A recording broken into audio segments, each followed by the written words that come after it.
Volume 4. Chapter 1. Host, Nangong Long Age 7 Identity, Contemporary Red Dragon Emperor Mission, Defeat the True Red Dragon God Emperor. Nangong Long looked at the light screen in front of him that only he could see and sighed deeply. He turned into a child again. But he was not too surprised. After all, this situation had happened in the previous world.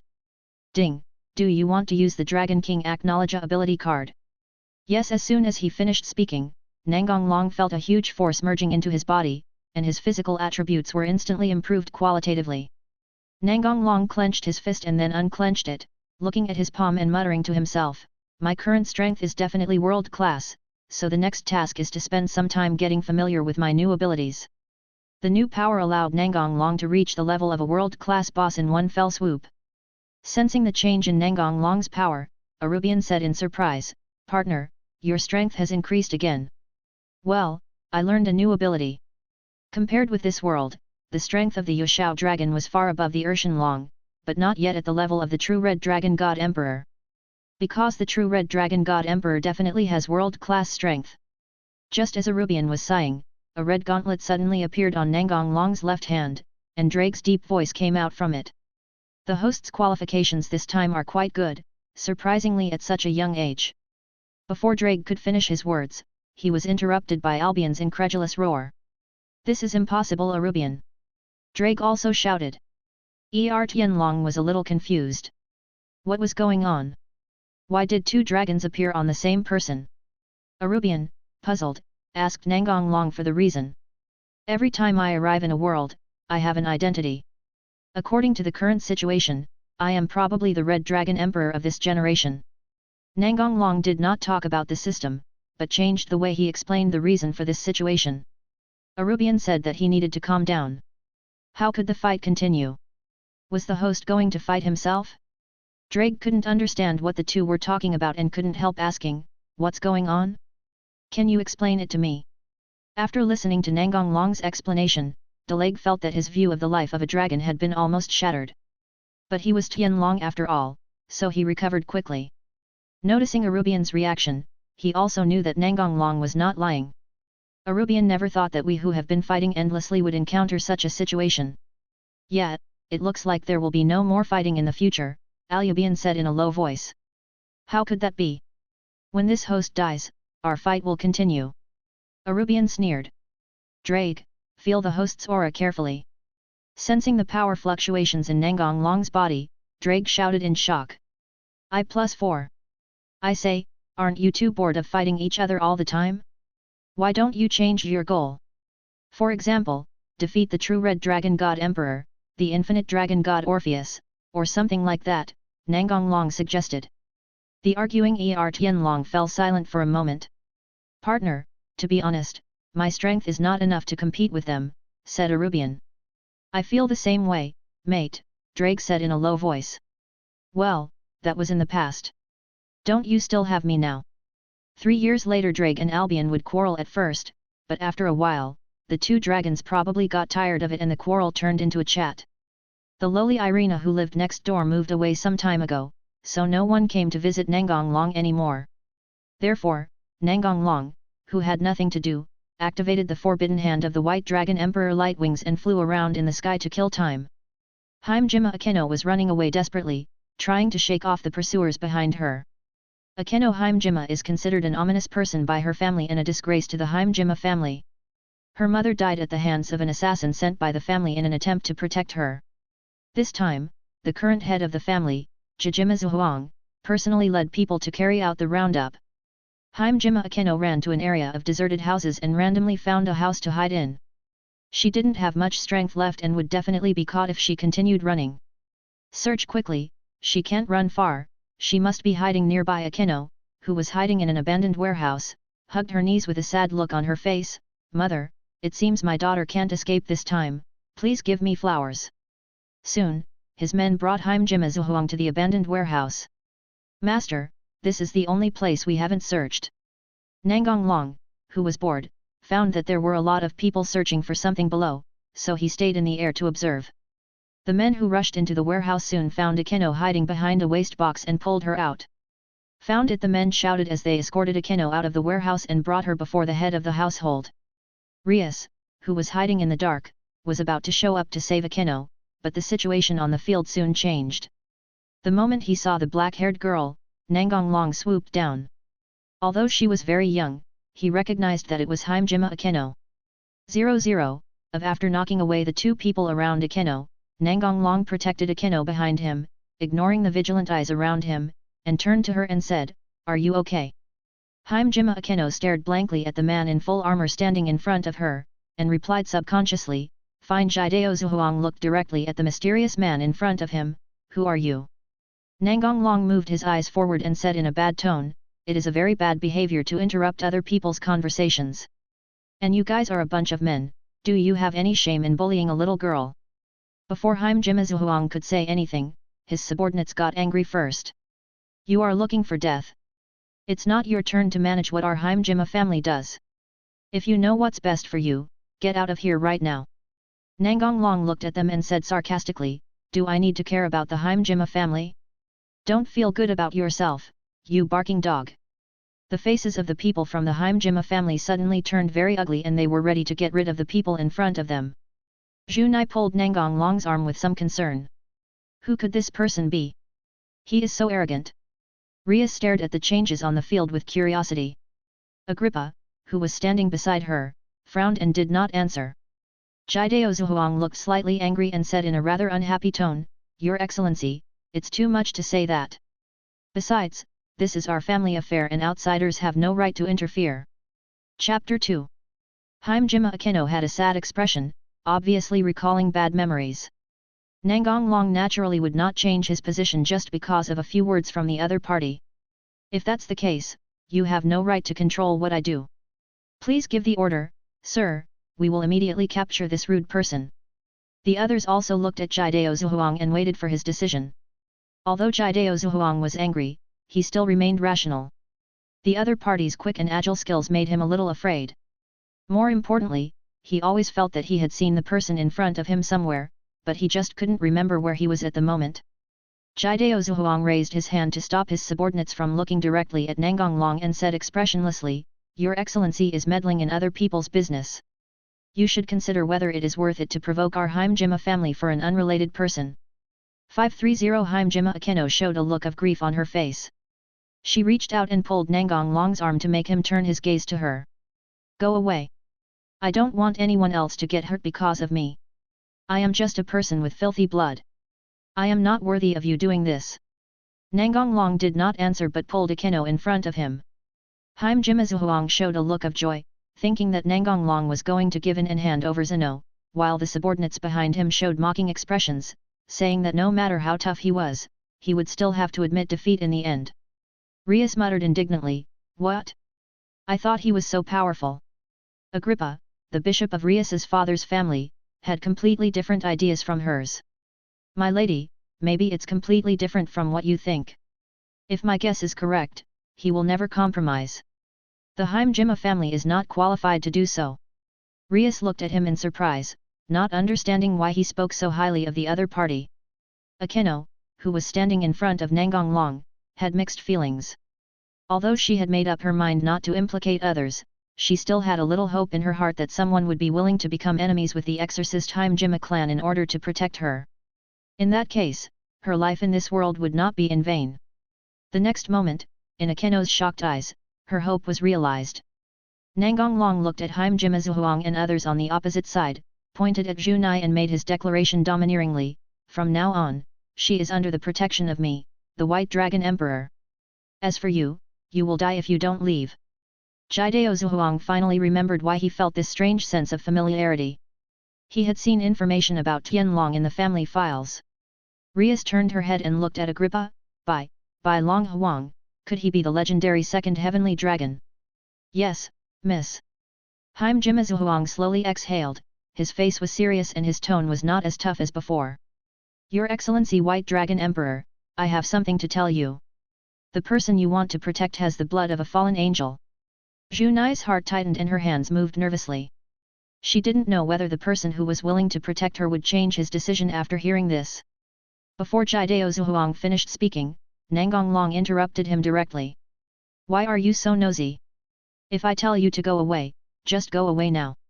Jideo Zhuang clenched his fists and tried to suppress his anger. He didn't dare to turn his face. The family's files clearly recorded how strong the White Dragon Emperors of previous generations were. The one in front of him had obviously reached the level of Forbidden Hands. If he didn't handle it well today, the Jideo family would suffer heavy losses. But his tolerance didn't mean that his subordinates who didn't know the White Dragon Emperor's strength could tolerate it. Master, if we work together, we can definitely kill him. Yes, yes, so what if it's the White Dragon King? *T. Jideo Zhuang turned around and shouted, "Shut up!" Everyone seeing the head of the family burst into unprecedented anger and solemn expression, they also realized the seriousness of the matter. The Heimjima family are really brave, Rias said teasingly. Agrippa said calmly, "They are finished. The White Dragon Emperor hosts of all generations have never had a good temper." Nangong Long held his right hand in front of his chest, touched his chin with his left hand and muttered to himself, "Could it be that I acted too kindly, so I still had to kill a few of the group members?" Hearing his words, Zhu Nai unconsciously glanced at the two people who had just been knocked into the wall and had not woken up yet. They might have died. Jideo Zhuang's face suddenly tensed up and he quickly turned around and said, "Please, Lord White Dragon Emperor." Nangong Long ignored him and stretched out his left hand to one of his subordinates and shook it hard. Heart mastery. Seeing their companions fall down without any warning, the people around them were suddenly terrified. Rias asked in confusion, "What's going on?" Agrippa carefully recalled what had just happened and guessed, "It must be some kind of magic we don't know about." Seeing Nangong Long raise his hand again, Jideo Zhuang said quickly, "We'll leave right away." Nangong Long laughed mockingly, "It's too late. Multiple punishments. The heart control just now only increased their fear, and now it's the main course." Suddenly, lightning flashed in the clear sky and accurately killed all the men behind Jideo Zhuang. "No!" Jideo Zhuang roared to the sky, then turned to Nangong Long and said fiercely, "Why do this?" Nangong Long shrugged and said indifferently, "If you want to kill me, just kill me. Are you really angry and think I'm cruel and tyrannical?" Then he pointed at Akeno, "Didn't you do the same thing to her? I just let you experience her feelings." Heimjima Akeno covered her mouth to stop herself from crying out loud, and tears as big as beans kept falling down her cheeks. "Get out of here now. I'm not killing you because I want you to go back and convey my meaning. It's not that you are special." Jideo Zhuang could tell that the other party was serious. If he didn't leave, he would definitely die, and maybe even his family would be destroyed. Thinking of this, he didn't hesitate and turned away in anger. Nangong Long looked towards where Rias was hiding. "You two have been watching for so long, why don't you come out and say hello?" Agrippa clapped and came out from the corner with Rias. As expected of the White Dragon Emperor, he actually sensed our presence. Seeing a stranger appear, Akeno wiped her tears and looked at the two of them warily. Rias followed the standard etiquette of aristocrats and began to introduce herself in a neither humble nor arrogant manner. "Nice to meet you, I'm Rias Gremory." Chapter 3. Under the surprised gaze of Rias and the others, Nangong Long's figure, after removing the forbidden hand and transforming into a child, was exposed to everyone. However, he had a deceitful mask on his face, which he had just equipped, and he didn't want people to know his true face for the time being. The forbidden hand form will look taller than the real person, so Agrippa originally thought that the opponent was just a little shorter, but now it seems that this is not the case, the opponent is really just a child. Agrippa could not hide his shock. He could use the forbidden hand at such a young age. If he continued to grow up. Agrippa did not dare to think further and quickly withdrew his thoughts. Looking at the three people in a daze, Nangong Long spread his hands and said teasingly, "Is it necessary to be so surprised?" Agrippa came back to his senses and exclaimed, "Who would have thought that a child could manipulate the god-annihilating tool to this extent? And judging from your appearance, you should have taken the initiative to release the forbidden hand instead of running out of energy." Zhu Nai showed a puzzled look. She didn't know what the title of White Dragon Emperor meant. "It's just a ban, and it's easy for me to maintain it." Rias and the others' pupils shrank instantly. Although Nangong Long said it was 24 degrees of freedom, the two of them understood what that meant. "Don't make a fuss all the time. How can you talk like this?" Agrippa had a helpless expression. Anyone would be surprised. It turned out that the hosts of dragons were all strange people. Nangong Long pulled Akeno in front of him and looked at Rias and said seriously, "Can you please take care of this girl?" "Don't want." Rias let out a surprised cry, and Akeno retorted subconsciously. Nangong Long looked at Junai and explained, they had no ill intentions. If I hadn't shown up to save you first, they might have been the ones who saved you. Agrippa smiled helplessly, so you discovered us from the beginning, and not only that, you even saw through our purpose. What a terrifying insight. But we don't have your courage to kill people at will. Let me make it clear that this is not a mockery, but an admiration from the bottom of my heart. Agrippa's words don't mean that Gremory is afraid of the Heimjima family, but once they hurt someone, it will affect the entire body, and all the exorcist families in Country R will be involved. In addition, the situation in the underworld is also complicated, which is why they will not kill people. Nangong Long shrugged to indicate that he didn't care. Lia calmed herself down and stared at Nangong Long and asked, why it may not be a good thing for her to stay with me now. I think you can understand me. Rias nodded to show her understanding, she also knew the fate of the two Tian Long. Nangong Long deliberately misled her like this. It would be bad if Akeno's personality changed if she stayed with him. Besides, there would be no point for him to wear a mask if Akeno followed him. I believe that with the information from the Gremory family, they will find him soon. I understand, Rias nodded. Agrippa did not object. This was their original purpose and now it was an opportunity to make friends with the White Dragon King. Nangong Long pulled the somewhat reluctant Akeno to Rias. Just stay with her from now on. The Heimjima clan won't bother you again. Akeno's eyes revealed a look of reluctance, will we meet again? Nangong Long stroked her hair and said with a smile, certainly. Then Nangong Long took out a ring-shaped item from the storage space and handed it to Rias, I'll give it to you. Rias blushed and said shyly, it's our first meeting, isn't it too fast? This is a thank you gift. Akeno looked at the ring in Rias's hand with some envy. You'll understand once you put it on. Rias looked at the ring that was much larger than her slender finger and said, it's too big. I will cherish it and take it with me when I grow up. Nangong Long took the ring back and put it on her himself, and continued the conversation in a way that would not be diverted by Lias. The ring automatically changed to the size that fits Rias' finger. Ignoring Rias's surprise, Nangong Long turned around and put on the necklace-shaped item with a blue pendant for her under Akeno's delighted gaze. This is a magical weapon, I'm sure you already know its effects. Rias looked surprised just now because she felt the effect of the artifact.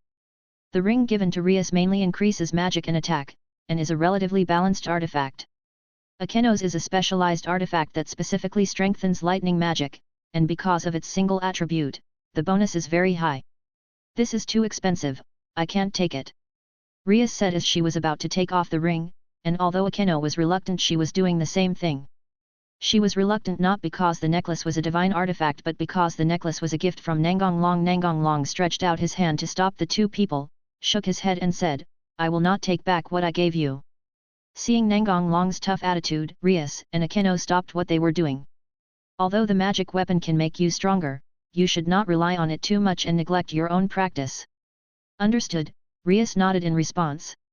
I'll keep it in mind, Akeno replied seriously. Then Nangong Long activated his special skill to create an undead lieutenant, the materialized god of death. Under the surprised gazes of the other three, the materialized god of death walked out of the dark vortex that appeared out of nowhere, and immediately knelt on one knee towards Nangong Long.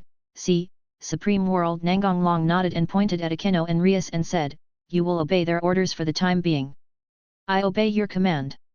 Nangong Long briefly explained the materialization of the god of death to them and prepared to leave. Seeing him leaving, Akeno couldn't help but say, my name is Akeno Heimjima, can you tell me your name? Nangong Long shook his head, not yet. My name is very special and if Gremory is willing, he will find me soon. But I will tell you when the time comes.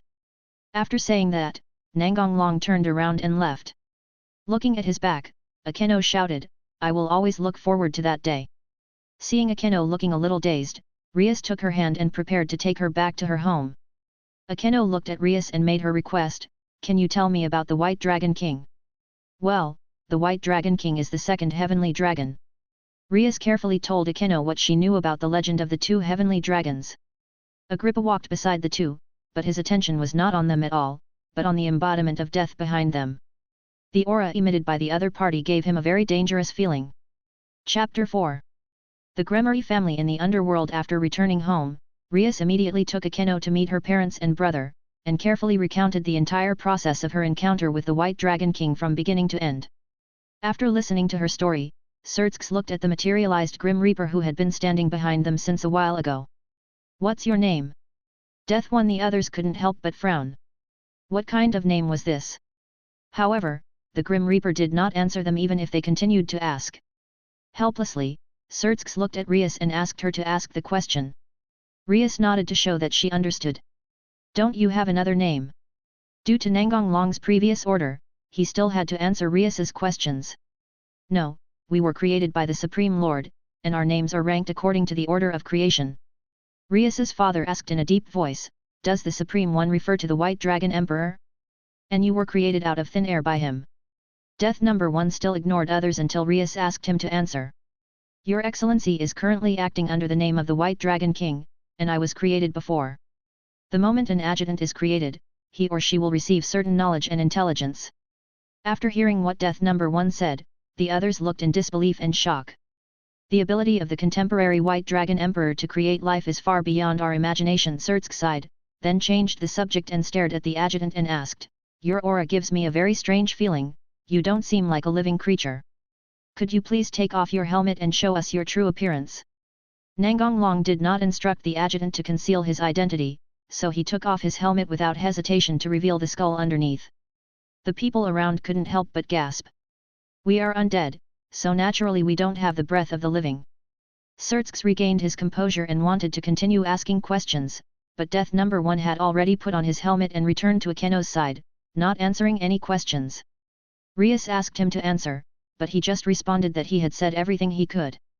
Surtsk did not ask further questions but let Rias take Akeno away and arranged her accommodation. Afterwards, Surtsk sent people to look for news about the White Dragon King and information about the undead, but naturally found nothing. 5 years later, Nangong Long entered Juwang College as a freshman. He felt strange because he had not been to school for many years, but the atmosphere was still good. After all, the school had a different kind of vitality compared to the outside world. During these 5 years, he would go to see Akeno every once in a while to see how she was doing and whether she was unhappy.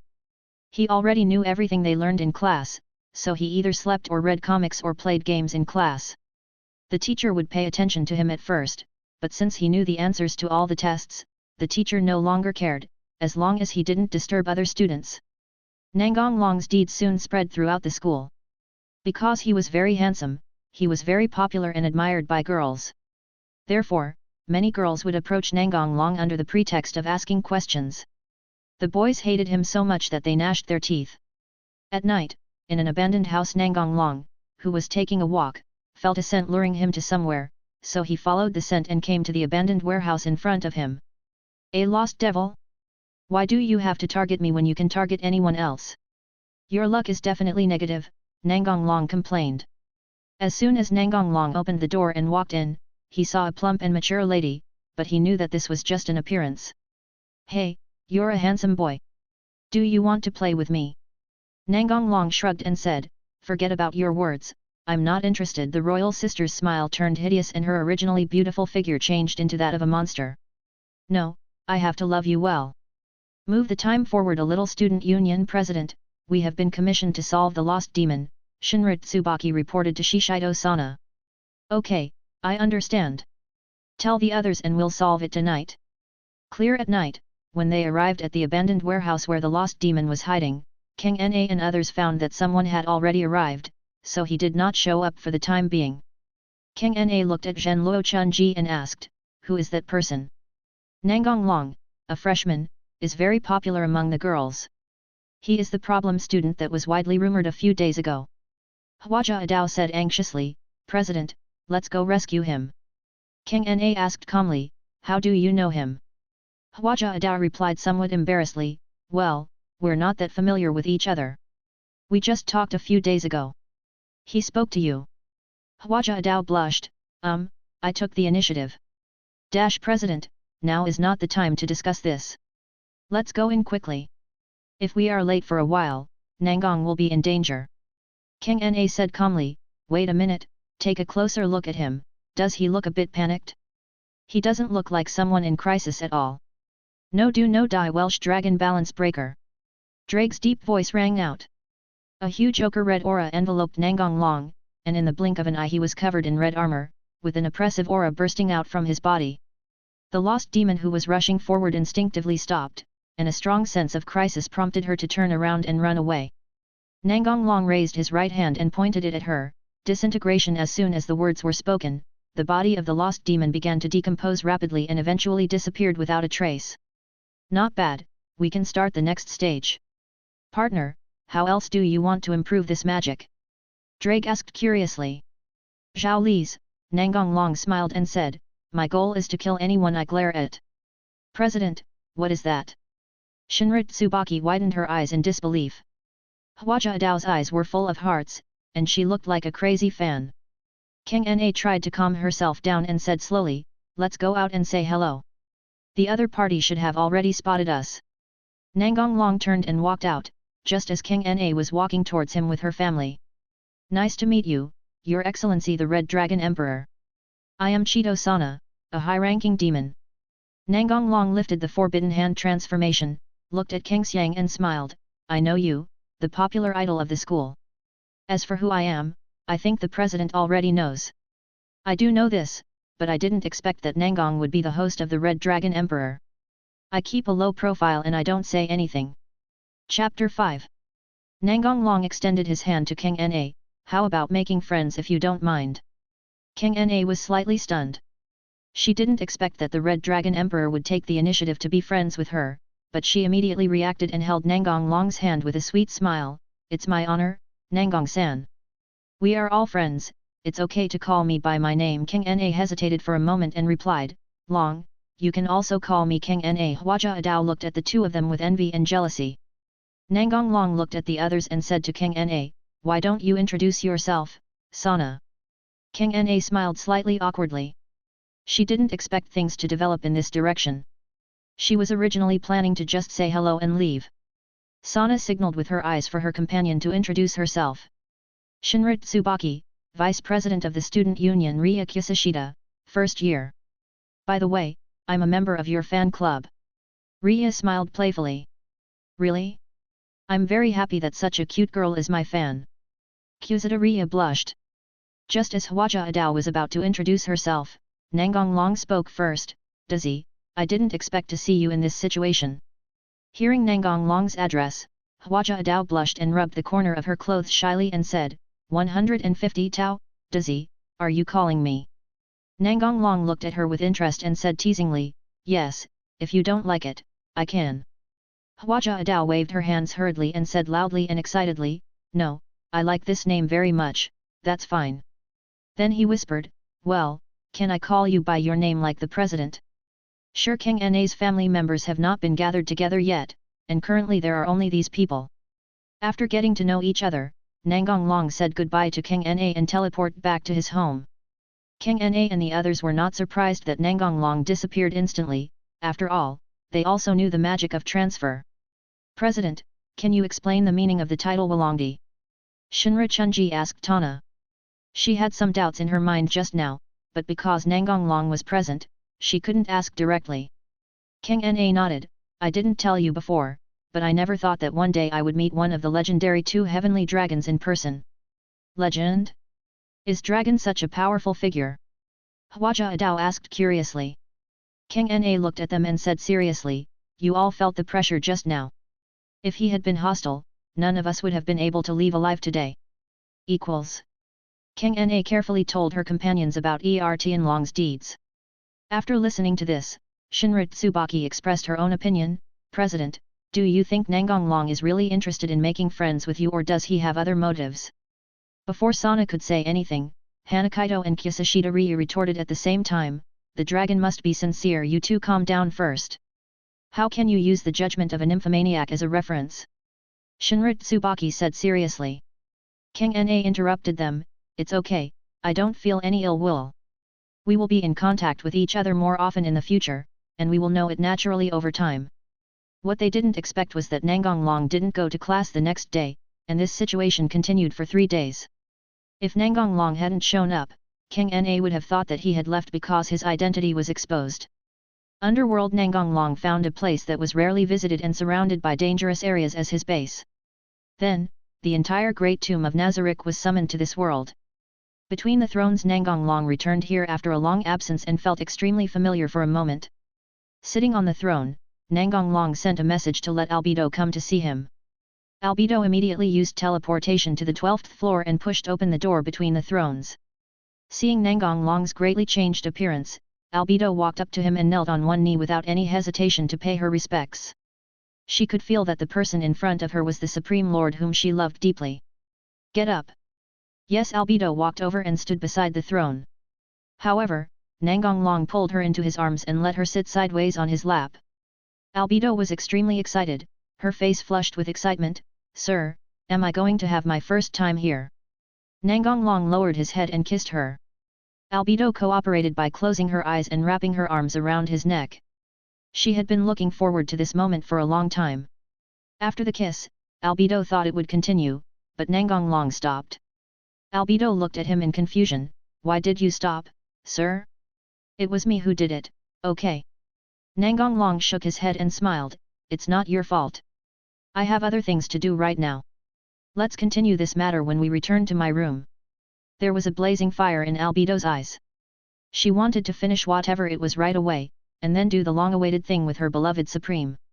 Seeing Albedo's expression, Nangong Long also knew what she was thinking. "Don't be impatient, just listen to me first." Upon hearing this, Albedo showed a look of self-blame and immediately wanted to stand up and admit her mistake, but was hugged tightly by Nangong Long of, "There's no need to blame yourself, and it's not something that's particularly urgent." Yes, Nangong Long explained the current situation to Albedo, but he only talked about the situation in this world and did not mention the previous two worlds. At the same time, he also made up a reason to restore his body. "I understand. So your goal is to conquer this new world?" "No, call the floor guardians to see me and I will explain it together." Clear. Albedo reluctantly left Nangong Long's arms and stood aside to issue an order to assemble everyone. Soon, all the guardians of each floor came to the throne room, and Sebastian and the Pleiades also gathered here. After meeting the Supreme Lord, Albedo relayed to them the information that Nangong Long had told her. After hearing this, Demiurge's eyes showed a hint of realization. "I see, that's why we suddenly returned to the floor we were guarding." Before being summoned by Nangong Long, not all NPCs in the Great Tomb of Nazarick stayed behind, as some floor masters were out on missions. Although that world was in a state of stasis after Nangong Long left, it did not affect their previous memories. Chapter 6 Command Guidelines. Is your goal to conquer the world? Demiurge asked the same question as Albedo. "That is not your purpose," Albedo said. Nangong Long raised his hand and signaled his subordinates to be quiet. "It is unnecessary to conquer the world. This world has many mythological systems, and I am not interested in ruling them. I want you to learn the magic of this world and collect artifacts. There aren't many people in this world who can defeat fully armed people like you, but that doesn't mean there aren't any. Some of them can even kill you easily, so be careful." A gleam of light flashed in Demiurge's eyes as he asked, "Sir, can you tell me which characters I need to be careful of?" True Red Dragon God Emperor, Infinite Dragon God Orpheus, and Royal Beast 666, these three are undoubtedly world-class bosses. Demiurge and the others showed horrified expressions. They know exactly how powerful a world-class boss is. But don't worry about them for now. The first two will ignore you unless you provoke them. As for the latter, he has been sealed by the God of the Bible. Albedo raised her own question, "Sir, don't we need to be on guard against the God of the Bible? He's dead. A strong man who could seal world-class enemies was killed? It seems that the waters of this world are very complicated, completely incomparable to the previous world," Demiurge said solemnly. "I will give you a brief account of the various forces I know about and the major events that have occurred in this world."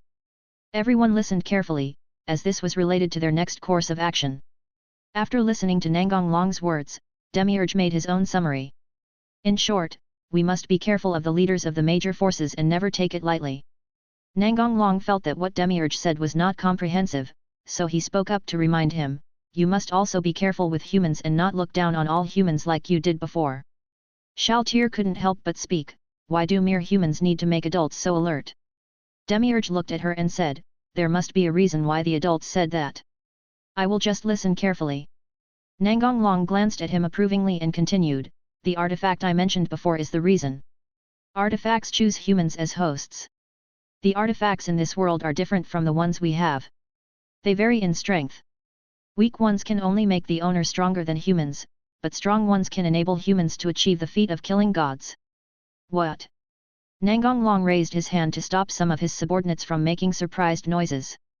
The most important thing is that high-level artifacts will respond to the will of the host and undergo unknown evolutions to become stronger. Demiurge showed an interested look. This was the first time he had heard of such a divine weapon. No matter how much I say, it's better for you to experience it yourself. Nangong Long stood up and took a step forward, activating the Red Dragon Emperor's cage hand. Partner, let's begin. I seek harmony, the second heavenly dragon of the principle of seizing hegemony from God. Laughing endlessly, worrying about dreams, I will become the overlord of the Red Dragon. I will sink you into the Red Lotus purgatory. Juggernaut Drive. Nangong Long, who was covered with full body armor and turned into a small dragon, appeared in front of them. Suddenly, a dragon's might burst out in all directions. Having achieved his goal, he released Tyrant Dragon and returned to the throne. This is a top-level divine weapon, a divine destroyer. You have seen the fluctuations in its power, but this is not the limit. Nangong Long said so much just because he didn't want them to be killed because of their carelessness. A full-level NPC will have no problem facing a Demon King, but this may not be the case if it is a Transcendent. Of course, it also depends on who it is. After all, the strength between Transcendents varies greatly. The strength of the fully armed NPC is at the Transcendent level, but there is still a certain gap compared to Tian Long in his heyday. Although they learned that the host of the artifact would be a human, they did not ask Nangong Long why he could use the artifact, because in their opinion it was a matter of course, and there was nothing that the Supreme Lord could not do. Demiurge rolled his eyes and said, "This power is indeed worthy of my vigilance, .. This world is basically in a period of peace, but there are minor frictions between the major forces. So, this time we are on the side of justice, let's not start a war for now. Demiurge, your mission is to enter the underworld, gain your own territory and become one of the demon lords.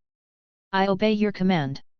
With your wisdom, I believe you will soon be familiar with the rules of the underworld." Demiurge smiled confidently, "The trust of the people is the best reward for me. Cositus, your mission is to assist Demiurge. I obey your command. Sebastian, Shaltier, go to the human world and gather intelligence on the major forces. Keep an eye out for the divine weapons. 0 Yes, sir." Demiurge completed his mission in the underworld and sent people to the human world to search for information about the artifact. "Yes, sir." Lucy informed Mill to join the Angels' camp, and Euless to join the Fallen Angels' camp. "Yes, sir." Mir and Euless are angel sisters, both guardians of the 10th layer of the realm that Lucy is in charge of. The elder sister Mir is a 12-winged angel, and the younger sister Delis is a 12-winged fallen angel. The rest of you will stay in the great tomb of Nazarick. Aura showed a regretful expression because she couldn't go out to carry out the mission. Mir didn't really care as long as he could complete the adult's instructions. Although this world is full of dangers, you don't have to hold back if someone dares to provoke Nazarick. Of course, we will protect your reputation even at the cost of our lives. Demiurge expressed the thoughts of everyone present. Afterwards, Nangong Long told them some more things about the artifact, such as how even non-humans could use the artifact after it was stripped off. Go and implement the plan. Just ask for anything you need. Demiurge and the others bowed respectfully and turned to leave the throne room. Sebastian and the Pleiades stayed where they were and waited until they heard Nangong Long's order before leaving. Seeing that only she and Nangong Long were left between the thrones, Albedo was so excited that she could hardly control herself. Nangong Long stood up and hugged Albedo around the waist in front of her surprised eyes. Chapter 7. Nangong Long looked at her and smiled. "Do you want me to carry you back to the room or transfer you directly back?" Albedo said with a ruddy face, "If you don't mind, I want you to carry me back home." "It's okay, you can be a little willful today." Nangong Long carried Albedo back to his room. Of course, he would be seen by the maid on the way, but Nangong Long didn't care. "This is my victory," Shaltier, Lucy and Albedo thought in their hearts. After returning to the room, everything fell into place naturally. After making love, Albedo fell asleep contentedly in Nangong Long's arms. The next day, Albedo, who had already woken up, pretended to be asleep. She didn't want to leave unless her parents told her to. Nangong Long saw through Yalia 667 Beat's thoughts at once. He poked Ye's cheek with his finger and said with a smile, "Wake up, there will be plenty of opportunities in the future. Albedo opened her eyes happily. Really? Nangong Long nodded and said, would you like to take a bath together? Albedo replied with a ruddy face, I want somewhere in the underworld. After fleeing for a month, Hij was already exhausted. In order to protect her sister from being harmed, she killed her master, which violated the rules of the underworld, and she was hunted down. You can't escape, you damned rogue demon. The demon from the Nazarick family is chasing her relentlessly. She has very little magic power left, and if she continues like this, she will be caught sooner or later. Heiji, exhausted, stumbled and fell to the ground. Are you going to die? Bien, I'm sorry, I can't go back to pick you up. The pursuit troops caught up with Kurika and surrounded her, but no one dared to approach her easily. Countless demons had died at her hands in the past month, and no one wanted to be counterattacked by Kurika at the last moment. Looking at the shrinking demon Hij, he said sarcastically, why don't you come over? Didn't you just say you wanted to cut me into pieces? A person who seemed to be the leader said with an unpleasant expression, you won't be able to escape this time. We will definitely make your death extremely painful. Boss, wouldn't it be a waste to kill such a beautiful creature right away? Why don't we kill them first to have fun? Of course, you must go first, boss, the younger brother next to him said flatteringly. Hij, who was lying on the ground, had a dark face. Even if she died, she would not let these rubbish get the better of her. Since you are so thoughtful, then go over and check on her situation first. I'll let you be the second in line later, the leader said expressionlessly. The person who proposed the idea wanted to slap himself to death for talking nonsense. Now it was over and he couldn't back down. The others were glad that they didn't say anything more. They watched him approach Hij slowly with heavy steps with a gloating look on their faces. The speed was so fast that they couldn't bear to watch. Hurry up! Hearing the boss's warning words, he had to quicken his pace. Just when Hij was about to use his magic to die together, a man fell from the sky. The person who came was Nangong Long, who was leaving Nazarick and preparing to return to the human world. The demons around suddenly became alert and stared at the man who suddenly appeared. It doesn't matter about the black songs, the situation won't get worse than it is now anyway. Nangong Long simply ignored the demons around him, walked up to Hij, squatted down, lifted her up and let her lean on him. Because they were not sure of Nangong Long's strength, the surrounding demons did not attack him for a while. Hij did not resist on the surface, but he was still alert in his heart. Nangong Long took out a bottle of healing potion, opened it and put it to her mouth. I have no ill intentions. Just trust me and drink it. Your injuries will heal immediately. Hij decided to take a gamble. She didn't want to die yet and she couldn't let go of her sister Bien. I drink. After drinking the potion, Hij clearly felt that his body was recovering rapidly. Hij left Nangong Long's embrace and looked at him gratefully and said, thanks. The leader of the Nazarick family shouted unconsciously, Phoenix's tears in the underworld, the only potion that can instantly restore a person is the Phoenix's Phoenix tears. Hij also thinks so. Nangong Long will naturally not take the initiative to explain anything. Then the leader looked at Nangong Long and threatened, she is a rogue demon and an enemy of the Nazarick family. Aren't you afraid of getting into trouble if you save her? You will all die here without exception, Nangong Long calmly announced their death sentence. The leader frowned and said, you are too confident. Nangong Long ignored him and looked at Hij and said something incomprehensible. Have you ever heard of a human turning into a dragon? Ah! The next moment Hij understood the meaning of Nangong Long's words, and at the same time she saw a scene that she would never forget.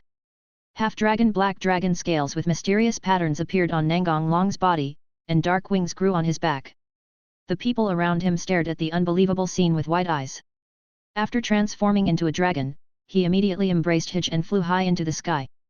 A terrifying power fluctuation emanated from Nangong Long, and the demons below trembled all over. Those with stronger willpower immediately fled in all directions, but it was all in vain. Roar of the black dragon. The huge amount of energy hit the ground and caused a huge explosion instantly. When the smoke and dust cleared, Hij saw a shocking scene, the original forest disappeared, and in its place was a huge deep pit with a radius of hundreds of miles. After a long while, Hij, who had managed to regain his composure, looked at 0.1 Nangong Long and asked stutteringly, you are a dragon. Nangong Long looked at her with some amusement. He didn't expect that the future queen would have such a side. I guess so, but to be more precise, it's a human turning into a dragon. Nangong Long took Hij away from here and headed for a nearby town. After falling to the ground, Nangong Long returned to his human form, took out a piece of clothing from the system space and handed it to Hij. Here, change into the one you're wearing and throw it away.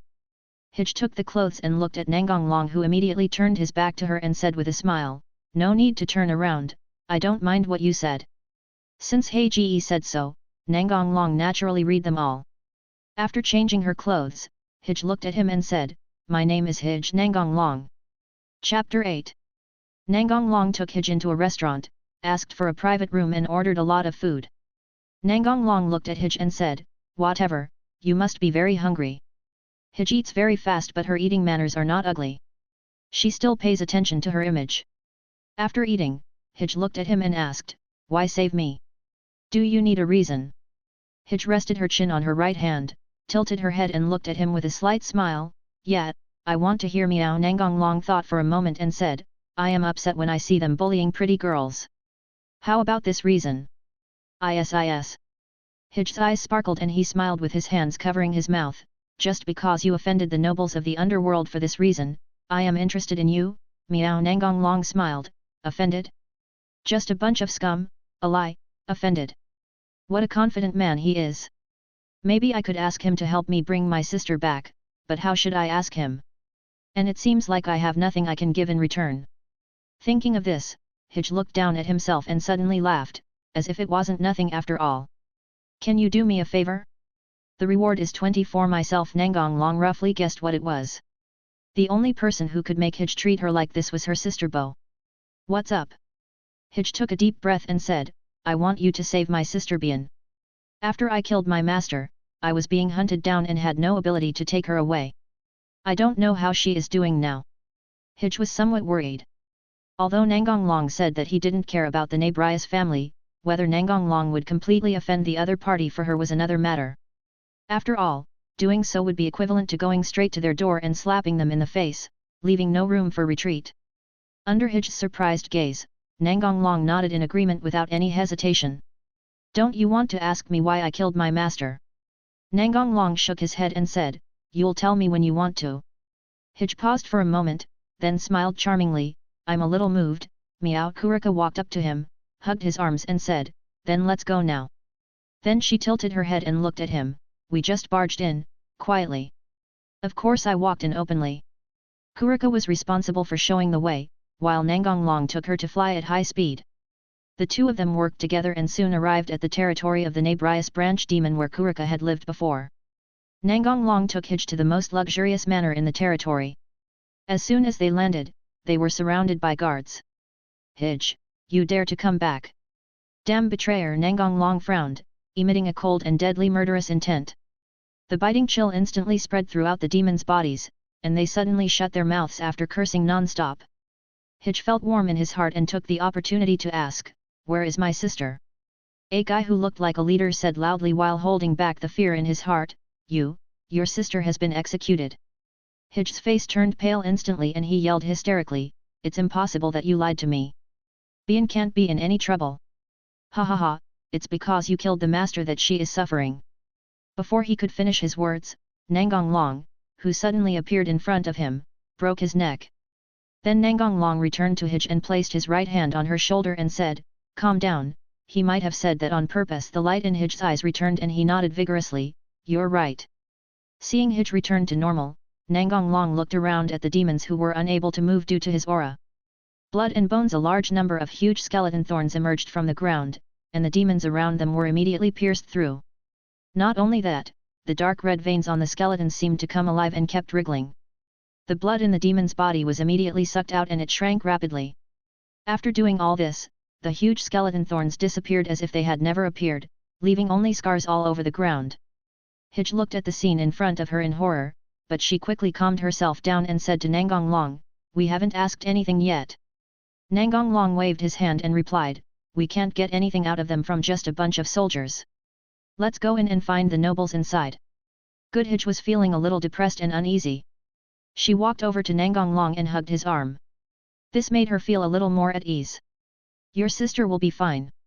The two men walked into the luxurious villa and quickly found the current acting leader with the help of Nangong Long's detection magic.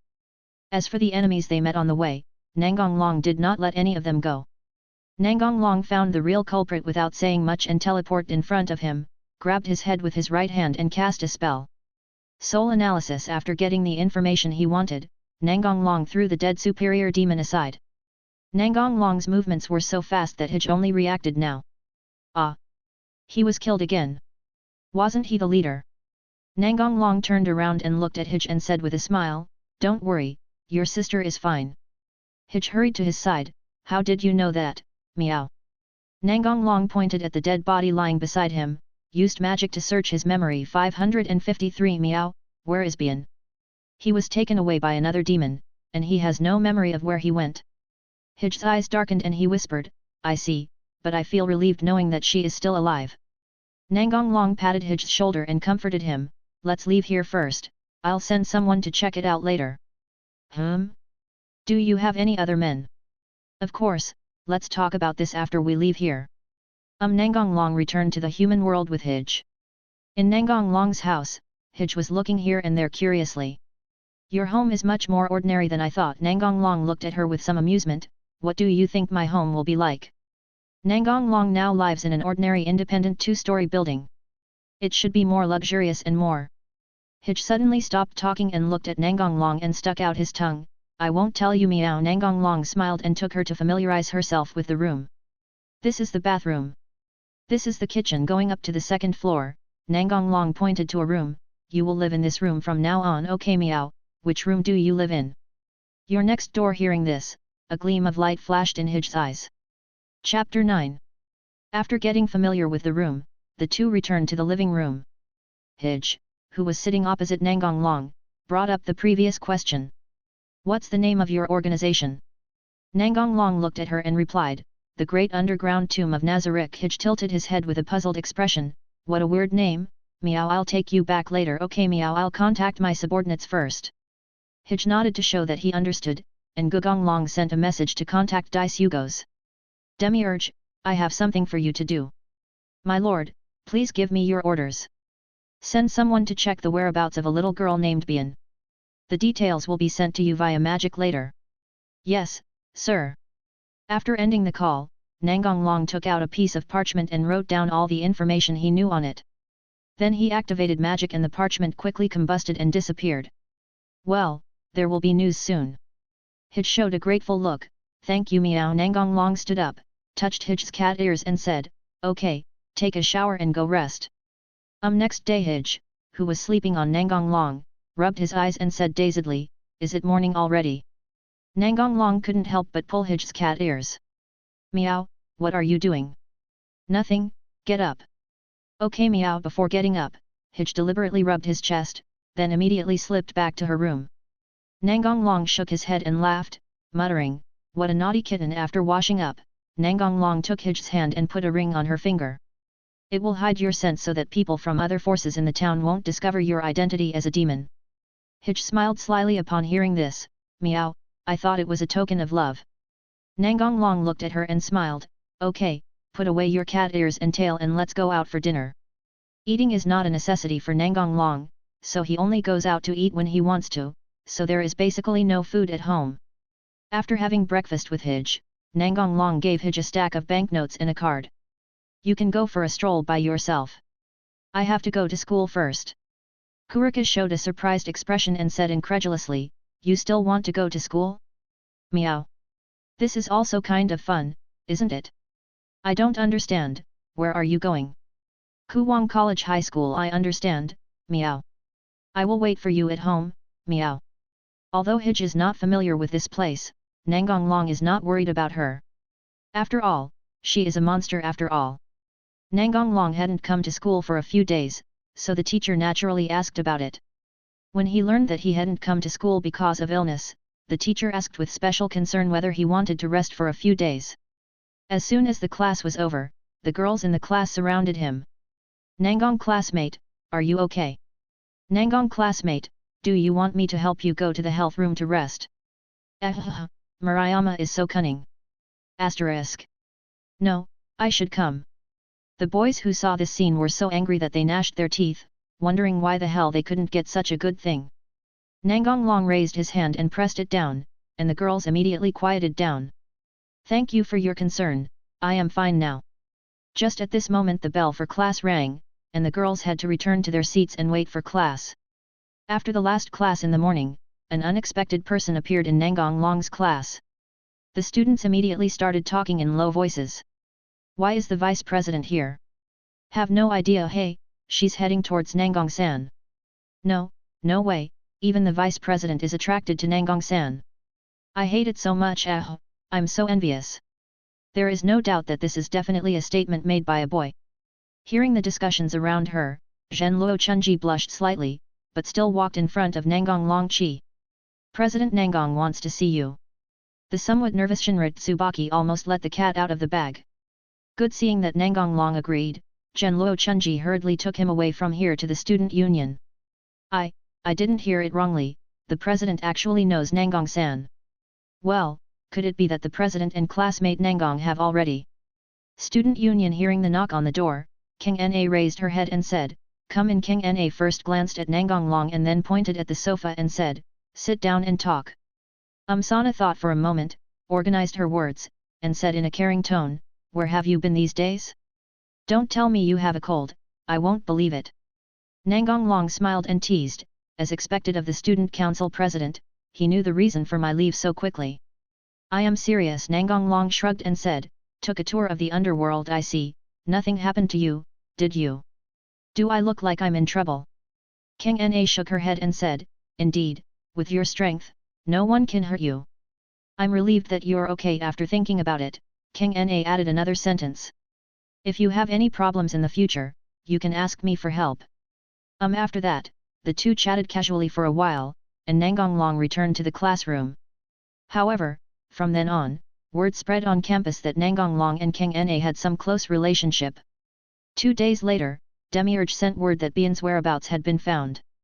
Demiurge, who had just arrived in this world a few days ago, was able to find Chiron so quickly because the information that Nanfulun had passed on to him previously said to pay special attention to the Gremory family. Nangong Long sorted out the intelligence and prepared to explain it to Hij. Two people sat facing each other in the living room. "I already know the news about your sister." Then what? Bian is living well in the Gremory family now, but... just what? Hij asked anxiously. Nangong Long sighed and said, "Because of you, Bian suffered a great blow. It will probably take a long time to recover." Nangong Long took out the parchment and handed it to Hij. "Here are the details, you can take a look at." Chapter 10. Since she knew her sister was safe, Hij finally let go of the worry she had been feeling. She was no longer in a hurry to find her sister, but often went out to do something unknown. Half a month later, at Nangong Long's home, Hij looked at him reluctantly. "I want to leave for a while, is that okay? What do you want to do when you go out?" "I want to become stronger, so I'm going to find the leader of the Nikomata to learn how to use my power better." "Is this a good thing? Do you want me to take you there?" Hij shook his head. "No, I can go by myself." After saying this, Heiji stood on tiptoe, raised her head and kissed Nangong Long, then took a step back and said with a sweet smile, "This is my first kiss, I give it to you." Meow. Underworld. Demiurge and Cocytus were heading to the Gremory family's territory. Cocytus asked in confusion, "What are we going to do?"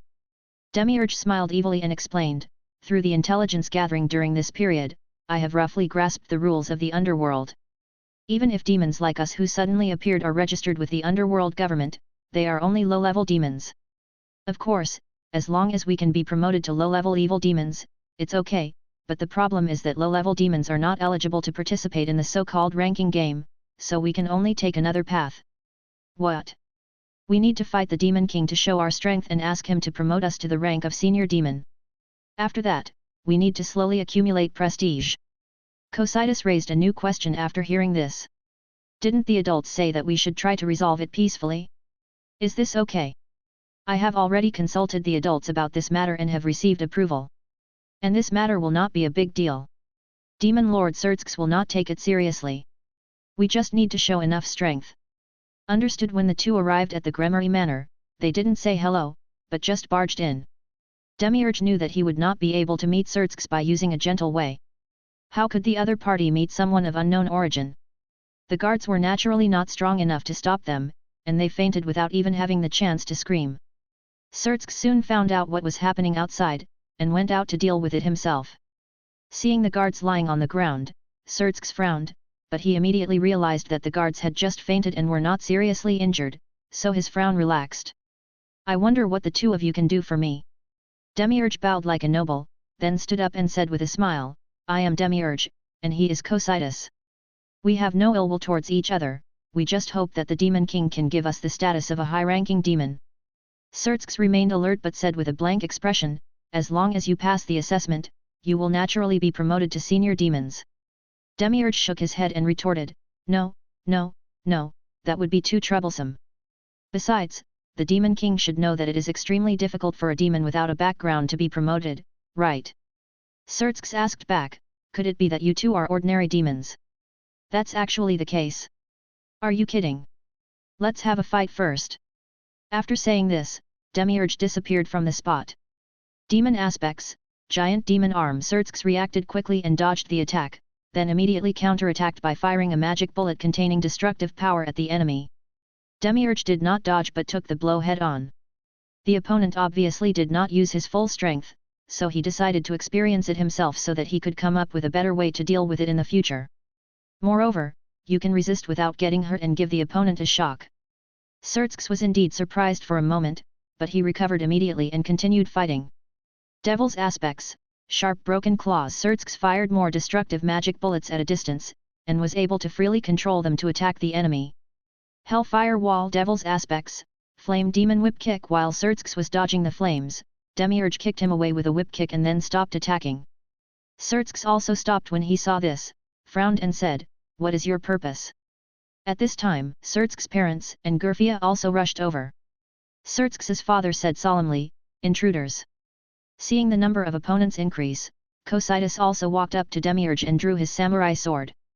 Sertsk's raised his hand to stop his parents and wife from joining the battle. Wait a minute, it is a clear judgment that we just want to obtain the status of a superior demon and have no other intentions. The demons around us who are not dead are the best proof of this. Perhaps he will become your most steadfast ally in the future. Sertsk's took a deep breath and said slowly, you do have the ability to be promoted exceptionally, but I need to discuss this with the other demon kings. No problem, but I hope it goes faster. Okay, I'll take care of this as soon as possible. In that case, we will take our leave first. When there is a result, you can send someone to the largest hotel in the city to inform us. After saying this, Demiurge and Cocytus turned around and left. Seeing the two disappear from sight, Sertsk's looked at Gurfia and said, immediately notify the other demon kings to come here for an emergency meeting. Yes. Sertsk's father looked at him and asked, is the other party so difficult? Sertsk's nodded, at least demon king level. What? Meeting room. Sertsk's, what's the hurry? Seraflu asked casually. The other two demon kings also waited for Sertsk's answer. Sertsk's briefly explained the battle with Demiurge and his own thoughts. It's tricky. Are you sure that the other party just wants the identity of the superior demon? Ajika asked with a gloomy face. Not sure, at least for now, but one thing is for sure, the other party is not hostile. Then give him the status of a superior demon, Fall Baiwen suggested. The other nobles will definitely be dissatisfied, Siraful said. It doesn't matter. If the opponent is really as strong as Sertsk said, he will definitely be able to solve these problems. It will also be a good opportunity to teach those old stubborn people a lesson, said Fall Baiwen with a smile. That's good. We can check the other party's background later, Ajika agreed. In the end, the four great demon kings overcame all objections and promoted Demiurge and Cocytus to high-level demons. Chapter 10.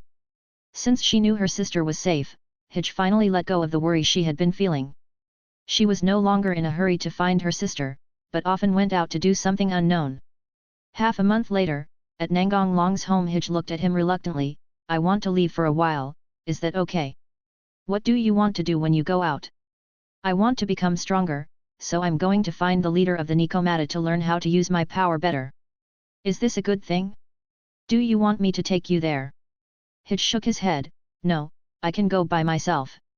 After saying this, Heiji stood on tiptoe, raised her head and kissed Nangong Long, then took a step back and said with a sweet smile, this is my first kiss, I give it to you. Meow. Underworld. Demiurge and Cocytus were heading to the Gremory family's territory. Cocytus asked in confusion, what are we going to do? Demiurge smiled evilly and explained, through the intelligence gathering during this period, I have roughly grasped the rules of the underworld. Even if demons like us who suddenly appeared are registered with the underworld government, they are only low-level demons. Of course, as long as we can be promoted to low-level evil demons, it's okay, but the problem is that low-level demons are not eligible to participate in the so-called ranking game, so we can only take another path. What? We need to fight the Demon King to show our strength and ask him to promote us to the rank of Senior Demon. After that, we need to slowly accumulate prestige. Cocytus raised a new question after hearing this. Didn't the adults say that we should try to resolve it peacefully? Is this okay? I have already consulted the adults about this matter and have received approval. And this matter will not be a big deal. Demon Lord Surtsk's will not take it seriously. We just need to show enough strength. Understood. When the two arrived at the Gremory Manor, they didn't say hello, but just barged in. Demiurge knew that he would not be able to meet Surtsk's by using a gentle way. How could the other party meet someone of unknown origin? The guards were naturally not strong enough to stop them, and they fainted without even having the chance to scream. Surtsk soon found out what was happening outside, and went out to deal with it himself. Seeing the guards lying on the ground, Surtsk frowned, but he immediately realized that the guards had just fainted and were not seriously injured, so his frown relaxed. I wonder what the two of you can do for me. Demiurge bowed like a noble, then stood up and said with a smile, I am Demiurge, and he is Cocytus. We have no ill will towards each other, we just hope that the Demon King can give us the status of a high-ranking demon. Surtsk remained alert but said with a blank expression, as long as you pass the assessment, you will naturally be promoted to senior demons. Demiurge shook his head and retorted, no, no, no, that would be too troublesome. Besides, the Demon King should know that it is extremely difficult for a demon without a background to be promoted, right? Surtsk asked back, could it be that you two are ordinary demons? That's actually the case. Are you kidding? Let's have a fight first. After saying this, Demiurge disappeared from the spot. Demon aspects, giant demon arm. Surtsk reacted quickly and dodged the attack, then immediately counterattacked by firing a magic bullet containing destructive power at the enemy. Demiurge did not dodge but took the blow head-on. The opponent obviously did not use his full strength, so he decided to experience it himself so that he could come up with a better way to deal with it in the future. Moreover, you can resist without getting hurt and give the opponent a shock. Surtsk was indeed surprised for a moment, but he recovered immediately and continued fighting. Devil's aspects, sharp broken claws. Surtsk fired more destructive magic bullets at a distance, and was able to freely control them to attack the enemy. Hellfire wall. Devil's aspects, flame demon whip kick. While Surtsk was dodging the flames, Demiurge kicked him away with a whip kick and then stopped attacking. Surtsk also stopped when he saw this, frowned and said, what is your purpose? At this time, Surtsk's parents and Gurfia also rushed over. Surtsk's father said solemnly, intruders. Seeing the number of opponents increase, Cocytus also walked up to Demiurge and drew his samurai sword. Surtsk raised his hand to stop his parents and wife from joining the battle. Wait a minute, it is a clear judgment that we just want to obtain the status of a superior demon and have no other intentions. The demons around us who are not dead are the best proof of this. Perhaps he will become your most steadfast ally in the future. Surtsk took a deep breath and said slowly, you do have the ability to be promoted exceptionally, but I need to discuss this with the other demon kings. No problem, but I hope it goes faster. Okay, I'll take care of this as soon as possible. In that case, we will take our leave first. When there is a result, you can send someone to the largest hotel in the city to inform us. After saying this, Demiurge and Cocytus turned around and left. Seeing the two disappear from sight, Surtsk looked at Gurfia and said, immediately notify the other demon kings to come here for an emergency meeting. Yes. Surtsk's father looked at him and asked, is the other party so difficult? Surtsk nodded, at least demon king level. What? Meeting room. Surtsk, what's the hurry? Seraflu asked casually. The other two demon kings also waited for Surtsk's answer. Surtsk briefly explained the battle with Demiurge and his own thoughts. It's tricky. Are you sure that the other party just wants the identity of the superior demon? Ajika asked with a gloomy face. Not sure, at least for now, but one thing is for sure, the other party is not hostile. Then give him the status of a superior demon, Fall Baiwan suggested. The other nobles will definitely be dissatisfied, Seraful said. It doesn't matter. If the opponent is really as strong as Surtsk said, he will definitely be able to solve these problems. It will also be a good opportunity to teach those old stubborn people a lesson, said Fall Baiwen with a smile. That's good. We can check the other party's background later, Ajika agreed. In the end, the 4 great demon kings overcame all objections and promoted Demiurge and Cocytus to high-level demons. Chapter 12. Komio Academy Student Council. Nangong Long was lying on the sofa, resting his head on Hwaja Adao's knees. He sat up only when he saw Zhen Luo Chunji coming over with tea. Zhen Luo Chunji handed him the poured tea, and he drank it and praised, "Tsubaki's tea-making skills are getting better and better." Zhen Luo Chunji blushed and waved her hands quickly and said, "Nothing, as long as you like it." Sitting opposite Nangong Long, Kyasushita Ria couldn't help but say, "Nothing, the vice president has been practicing privately." Zhen Luo Chunji looked at her expressionlessly, and she was so scared that she immediately shut her mouth. Zhishu Kangna frowned and held the pen in her hand so tightly that it made a creaking sound. "Long, do you think of the student union as your home?" Nangong Long showed a questioning look.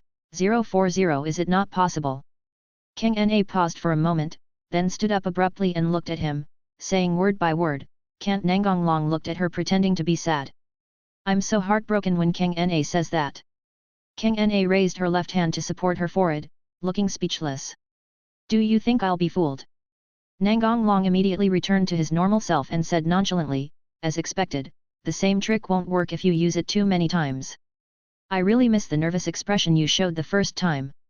Kang Na blushed and said unhappily, "Forget about that right now." Nangong Long looked at her and smiled evilly, "I have already stored such a cute face in my mind, how can I bear to forget it?" Hearing this, Kang Na's face turned even redder and she shouted at him, "Get back to class right now." "Yes, yes." If he continued teasing, Kang Na might go berserk, so Nangong Long left decisively. When he reached the door, he turned around and said, "Then bye everyone, I'll come after school." Bye-bye. As for Nangong Long saying that he would come again in the afternoon, Kang Na did not say anything. She did not say that because she hated him, but just to cover up her shyness. This is not the first or second time that the president and Long have done this, and the others have long been accustomed to it. Not long after Nangong Long left, Rias and Akeno came. Seeing the blush on Sana's face, Rias teased, "Hey, what's wrong with you?" Kang Na did not answer but asked, "What's up?" But Rias obviously didn't want her to change the subject. "That second-year student just came here." A year passed, Nangong Long was promoted to the second year of high school, and Xiao Mao also enrolled as a freshman. Sana didn't say anything, which was considered as her consent to Rias's words. "You like him?" Kang Na blushed and said in a bad tone, "None of your business." Rias didn't care about Sana's tone. How could they not understand each other after knowing each other for so many years? "Although I don't feel that there is anything special about him, but he must be extraordinary to make your heart flutter. Can you tell me?" Kang Na sighed and said, "Your intuition is still so accurate, but I can't say for sure about this matter, so you should find out for yourself." Seeing this, Rias did not ask any more questions, but brought up another topic.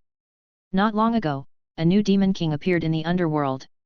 Did your sister say anything to you?" Kang Na shook her head, "Nothing." "Where's your brother?" "He only said that the new demon king is very strong, and nothing else." Kang Na said with a rather disdainful tone, "If I'm not strong, how could those stubborn nobles bow their heads?" Rias suddenly felt depressed as she remembered something and said in a low voice, "Yes, if you are strong enough, you can do what you want without being manipulated by others." Seeing Rias suddenly become depressed, Sana knew what was going on, but she didn't know how to comfort her, so she could only remain silent. Akeno looked at Rias worriedly, "BK." Rias adjusted her mood and smiled, not wanting her friends to worry about her. "I'm fine." After that, Rias chatted with Sana about some other things and left. Akeno looked at Rias and asked, "Minister, should we keep an eye on Nangong Long? I feel like he's familiar to me." "Is that so? Then why not give him a flyer and see how it goes?" When Nangong Long got home from school that afternoon, he received a flyer with a magic circle engraved on it. As soon as he entered the room, Nangong Long saw Yuli, who had been standing at the door waiting for him. "Yuri, you don't have to stand at the door, just stay inside." "How can this be possible? It is the maid's duty to wait for the master to come home." Half a year ago, the guardian strongly suggested that Nangong Long should have a maid to serve him, so he chose Yuli. After all, Yuli's justice value is positive and she has relatively normal values. Forget it, if you like it, that's it. Master, dinner is ready. Wait a minute, Yuri. Other people will come soon, there's no need to be hostile. Clear. When they walked to the dining table, Yuli, who had originally planned to sit opposite him, was pulled to his side by Nangong Long. You sit here today. At the beginning, Yuri stood behind Nangong Long and refused to sit down to eat with him. The current scene happened only after Nangong Long's order. A blush flashed across Yuri's delicate face and she sat down as she was told. Nangong Long then took out a flyer engraved with a magic circle and conveyed his idea that he had a wish to fulfill. Soon, the light of the magic circle appeared on the ground, and a petite figure appeared in front of Nangong Long. Its Utachan kitten's tone was quite unexpected, but he immediately returned to his usual 3-no attribute and asked calmly, Senior Nangong, do you have any wish to fulfill? Just have a meal with me, Tachan kitten Senior, do you know me? Of course, how could I not know the first-grade mascot? The kitten sat opposite Nangong Long to eat with an expressionless face. As soon as he took the first bite, he was completely captured and showed a happy expression because it was delicious. The one who sent me the flyer today was Rias's familiar, right? The kitten was slightly stunned and then said, Senior is indeed not an ordinary person. This is when. Nangong Long raised his hand to stop Yuri from saying anything. Chapter 13. After dinner, Nangong Long asked Yuli to take a medium-sized cake and put it on the table. Nangong Long looked at the kitten and said, Can I take this cake as payment? The kitten nodded quickly to indicate that it was okay. The previous dinner was delicious, so the cake would surely not be bad either. The kitten picked up the cake, looked at him and said, Senior, you can summon me if you need me in the future. Okay. Konako said goodbye to him and returned to the Mystic Research Club. Seeing the kitten leave, Yuri asked as usual, Master, do you want to take a bath? Nangong Long nodded, and then Yuli went into the bathroom with him. After taking a shower, Nangong Long returned to the room first, while Yuli had to wait for a while because she had been circling around Nangong Long and had not paid attention to herself. But not long after, Yuli came to the door of Nangong Long's room wrapped in a bath towel. She couldn't let her master wait too long. Yu24Li knocked on the door and said, Master, can I come in? Come in. An indescribable movement is going on. The other side. Mysterious Research Society. Rias asked Konako as usual. What kind of person is summoning you this time? The kitten put the cake in his hand on the table and replied, It's Senior Nangong. Rias's interest suddenly piqued and she asked curiously, How did he react when he saw you? The kitten thought about it and said, There was no reaction at all, it was very calm, and he didn't show any disbelief like normal people would when they were summoned for the first time. Akeno's interest was also aroused. Can you explain it in detail? Xiaomao carefully described what happened in Nangong Long's house and emphasized that the food was really delicious. This was of course, because the dinner that Nangong Long ate was brought back by Yuli from Nazarick using teleportation magic. No more? Rias asked. The kitten thought about it carefully and it really reminded her of something that she cared about. When I said that Senior Nangong was not an ordinary person, the maid sitting next to him obviously wanted to say something, but was immediately stopped by the senior. Rias thought about it for a while but couldn't think of anything, so she just stopped thinking about it. Anyway, she would know sooner or later as long as she had more contact with him in the future. Then, Rias pointed at the cake on the table and asked, This won't be the price, will it? Seeing Konako nod in agreement seriously, Rias held her forehead with her hand in a helpless look, while Akeno smiled softly with her hands covering her mouth. Seeing the two of them, the kitten knew what they were thinking. So the kitten didn't say anything else but walked to the table, cut 2 pieces of cake and gave them to the two of them, then immediately returned to sit on the sofa and eat the cake quickly. She knew that once the two of them finished eating, they would definitely come to grab it, so she had to eat it up before that. Rias and the other girl looked at the kitten with amusement, then looked at each other and put the cake in their mouths. Tasty really.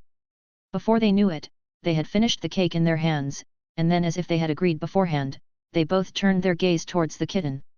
The kitten immediately opened its mouth wide and took the last small piece into its mouth and started chewing. After making a swallowing motion, the kitten looked at them and said, There is none left. The two of them showed regretful looks, thinking that if they had known it was so delicious, they should have divided it into larger pieces. Akeno's eyes suddenly brightened as she looked at the kitten and she said, Let's get a bigger one next time. Rias nodded in agreement. Yes, kitten, you have to work hard. The kitten looked at the two of them speechlessly. They were clearly laughing at her just now. Where was her moral integrity? Next day, after saying goodbye to Yuri as usual, Nangong Long started a new day of school life. But today was a little different from usual. A beautiful girl with long black hair blocked Nangong Long's way every day. The girl seemed a little shy and lowered her head, not daring to look directly at Nangong Long, and asked in a low voice, does Nangong have a girlfriend? The fallen angel Renal, I should not have revealed the artifact to the fallen angel, so the only possibility is that I have had too much contact with King Na and people have become suspicious, Nangong Long thought. No, a hint of joy flashed across the girl's face and she said happily, very good, my name is Amano Yuma. Actually, I have been paying attention to Nangong for a long time. Every time I see you passing by here, my heart will beat faster involuntarily. I'm sure I like you, so can you be my boyfriend? Zima closed her eyes and shouted loudly at Nangong Long. Nangong Long smiled and said, okay, really.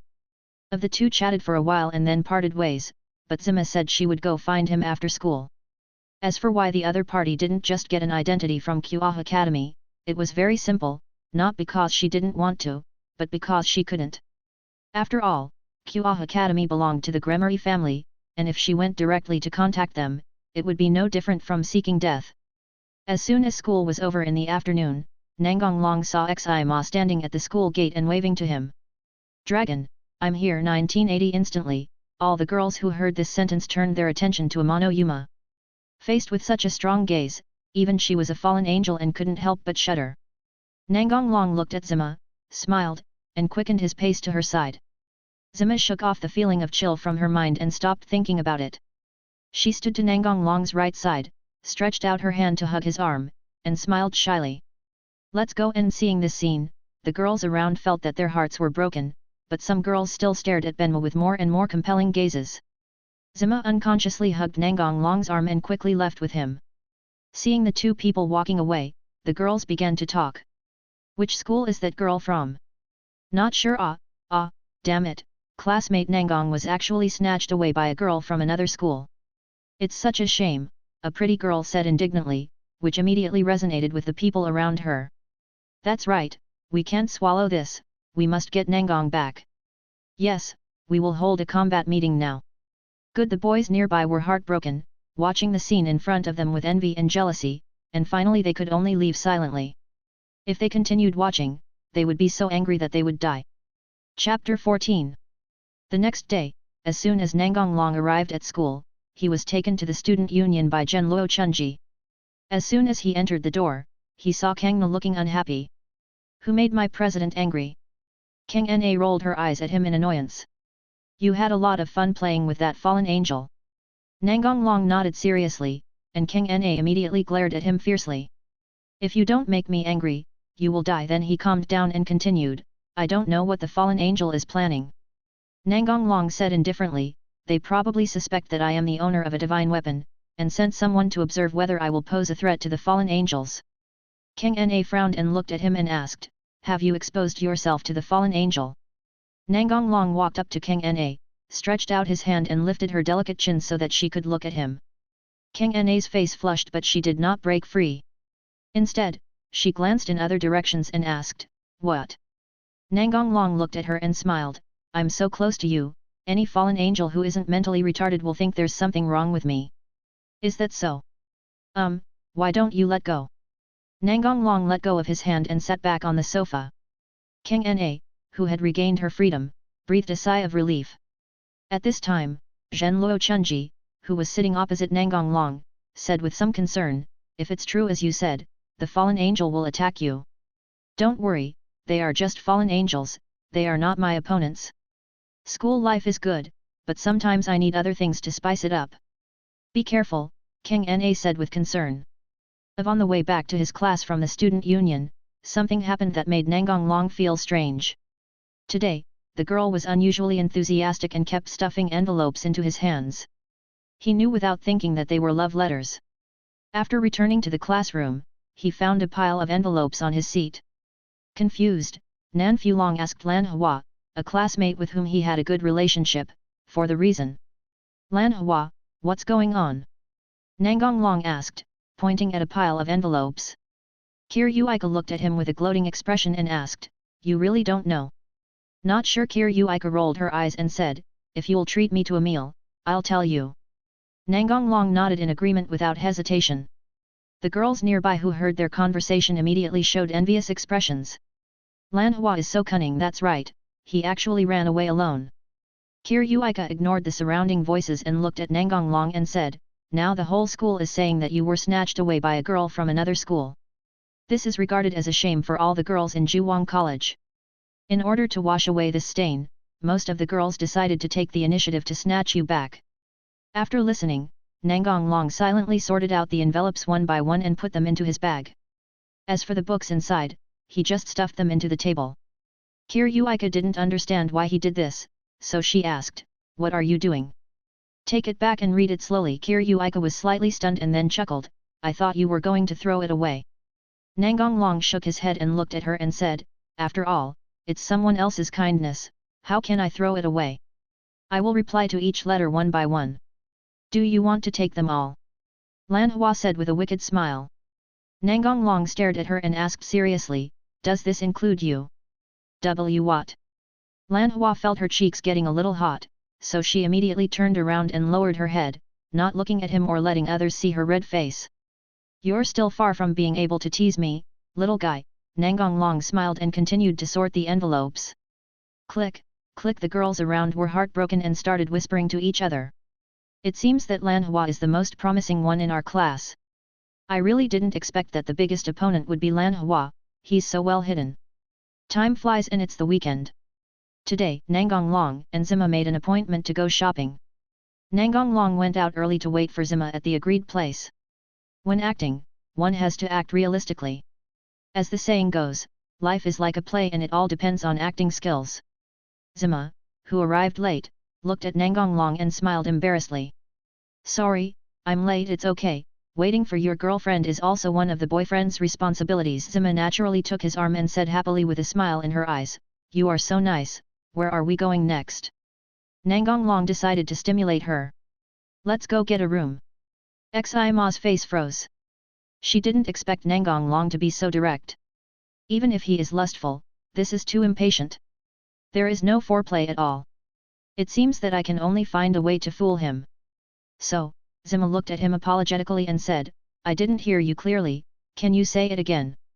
You should understand my underlying meaning, Zima thought, but unfortunately that didn't happen. I said let's get a room. Zima was going crazy. Couldn't this person read the atmosphere at all? Zima had no choice but to say it directly. Xima looked embarrassed and said in a weak tone, well, that's progressing a little too fast, I'm not mentally prepared.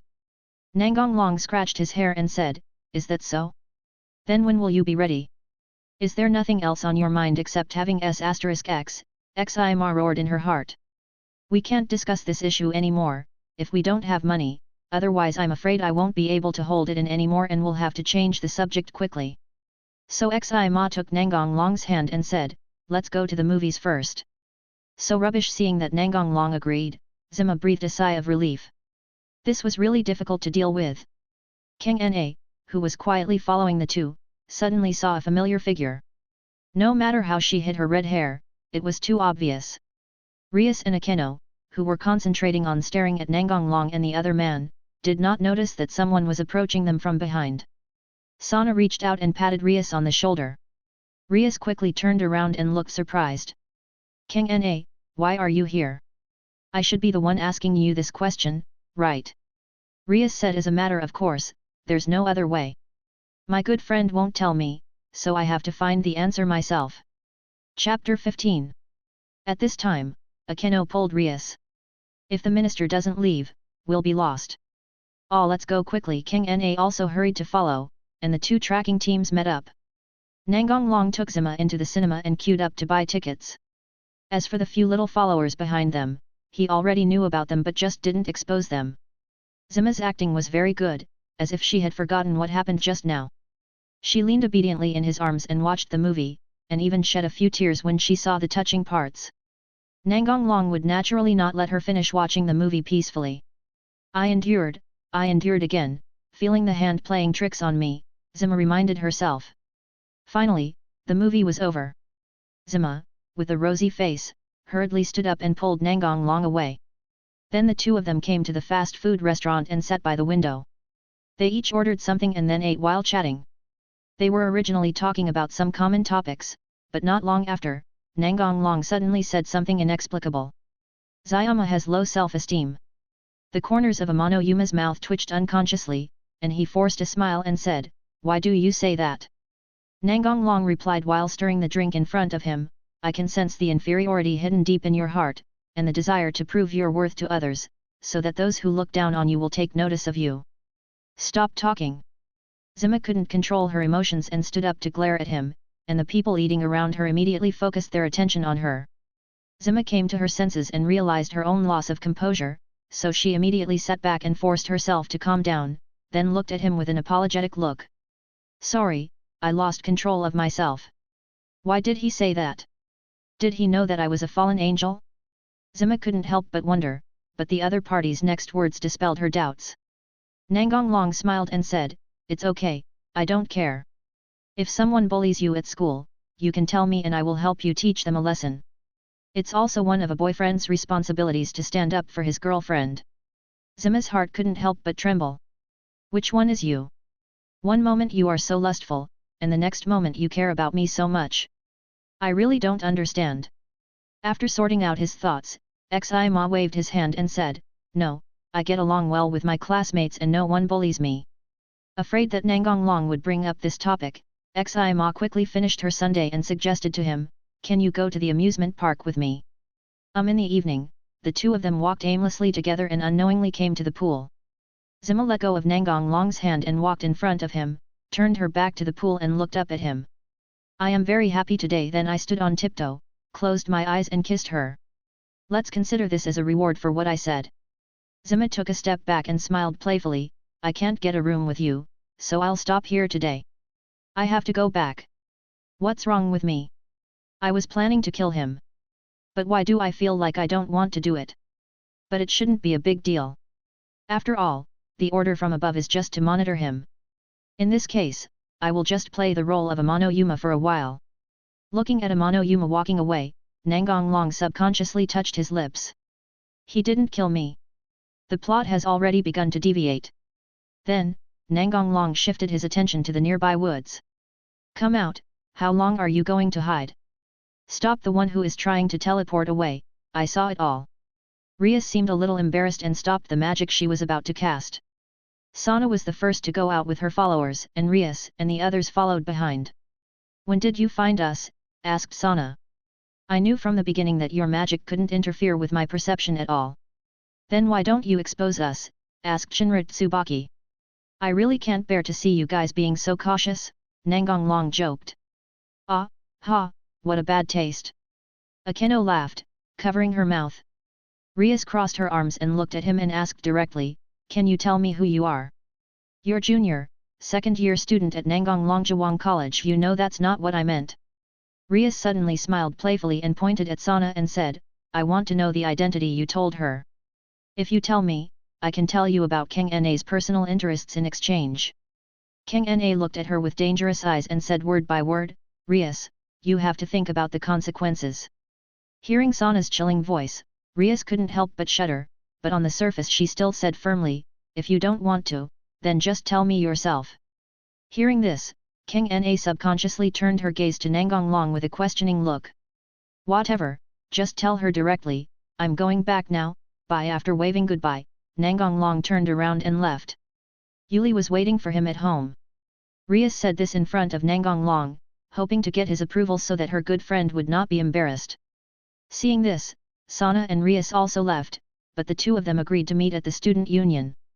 Afterwards, Sana told Rias everything she knew so far. When they learned that Nangong Long was the current Red Dragon Emperor, they were surprised. Akeno's eyes inadvertently revealed a hint of hostility, but she quickly concealed it. She had heard about the endless fight between the two heavenly dragons from Rias a long time ago, and since the White Dragon Emperor saved her many years ago, she naturally had no good feelings towards the Red Dragon Emperor. Then doubts followed.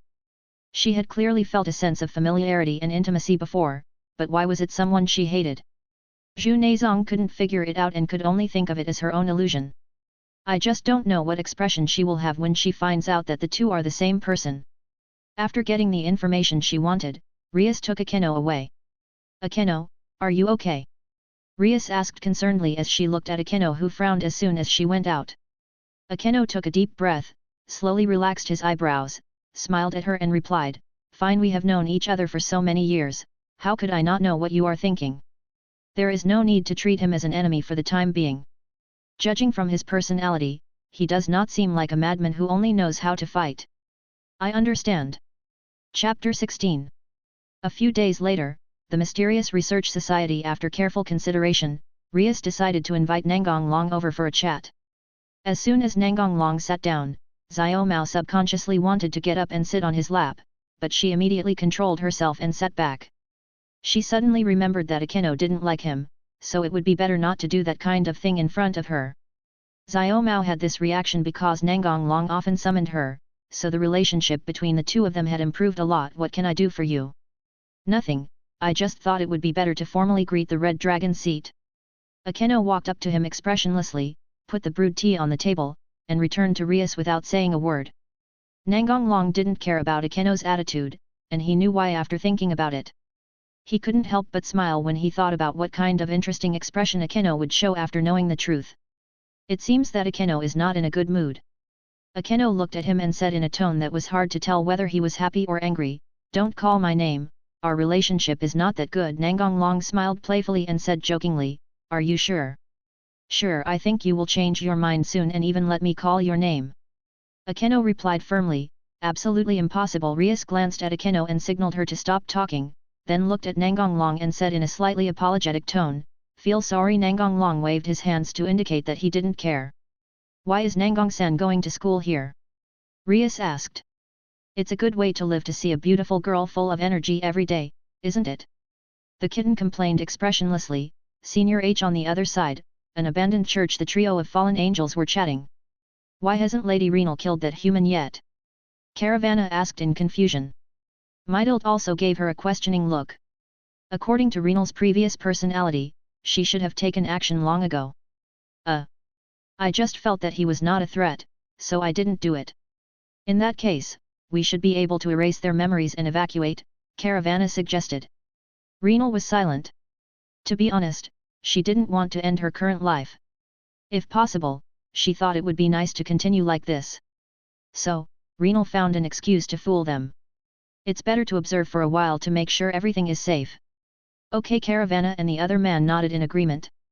On the surface, Renal continued to listen to their conversation, but in fact her thoughts had drifted to other places. "What should I wear on the next date?" "I'll just wear the white dress he gave me. He should like it. Then should I give him some benefits, such as booking a room?" Xi Ma shook her head violently, denying the idea in her mind. "It's not possible yet." Seeing his companion nodding and shaking his head, Mydilt asked, "Is Lady Renal feeling unwell?" No, no. Let's continue with the previous topic." Of night after the walk, Nangong Long was taking Yuli home. Yuli was not wearing a maid outfit, but at Nangong Long's request, she wore a professional suit with black stockings. At this moment, a man in a coat and a bowler hat suddenly appeared on the deserted street and blocked their way. The strange man raised his head and grinned, "If Lady Renal doesn't kill you, then I will do it." Yuri was about to stand in front of her master, but her master, noticing her thoughts, immediately hugged her waist tightly. She couldn't break free, so she could only look at her master and beg, "Master, please let me deal with this guy who dared to offend you. I can do it myself. I just want to try out some magic." Hearing that the two people on the other side did not take him seriously at all, as if he was an ant that could be crushed to death at any time, Nazarick was immediately furious and flew into the sky to condense the spear of light. Before throwing it, he looked down at the two people and shouted, "I'm not like those garbage demons. Go to hell." Originally he was confident that the opponent would not be able to withstand his attack, but the next moment Nazarick was dumbfounded. The man actually caught the spear of light with his bare hands. Light attribute attacks would indeed cause a certain degree of damage to Nangong Long, but that also depended on who was attacking. With his current strength, even if the god of the Bible was still alive and attacked him personally, he would not be able to cause much damage to him, let alone a low-level fallen angel. Nangong Long crushed the spear of light with just a little force. It's pathetic that someone is so weak yet acts like he is so powerful. Donasik couldn't control the fear in his heart, and he condensed the spear of light like a madman and threw it at Nangong Long repeatedly. Nangong Long watched the magic circle flash by in his eyes. Collapse. The rays of light in Nangong Long's sight dissipated one after another, and even Donasik himself began to decompose bit by bit, but the speed was a bit too slow. This was not because Nangong Long did it intentionally, but because the magic released by his eyes was still in the perfect stage. Donasik looked at his gradually disappearing legs and arms in horror. The desire to survive made him regain his sanity temporarily. He fell back to the ground, knelt down towards Nangong Long, and begged for mercy. Please let me go, I'm willing to confess everything. Renal is actually... No, it's Amano Yuma. Your girlfriend Amano Yuma is the fallen angel Renal in disguise. She came to you under orders from the higher UPS. She doesn't like you at all. Donasik burst into tears as he watched the indifferent Nangong Long making his final struggle. I've already told you to stop, please. Donasik's legs and right hand had completely disappeared, and what frightened him even more was that the speed of decomposition began to accelerate. I'm sorry, I know everything you said. 1+. In the end, Donasik died in fear and confusion. He didn't understand why the other party knew everything and was still willing to date Reina. Yuri showed no surprise at what was happening before her eyes. In her opinion, her master was omnipotent. Let's go home. Chapter 17. Abandoned church. Donasik hadn't come back for 2 days, and Renal couldn't help but wonder if he had sneaked out to do something. No way, could it be? Impossible, Long is still alive, Donasik shouldn't go looking for trouble with him. No, this is also possible, but he was killed instead. If this is true, then it means that Long is not an ordinary person, but I obviously didn't feel anything. Renal couldn't help but look puzzled. Yet?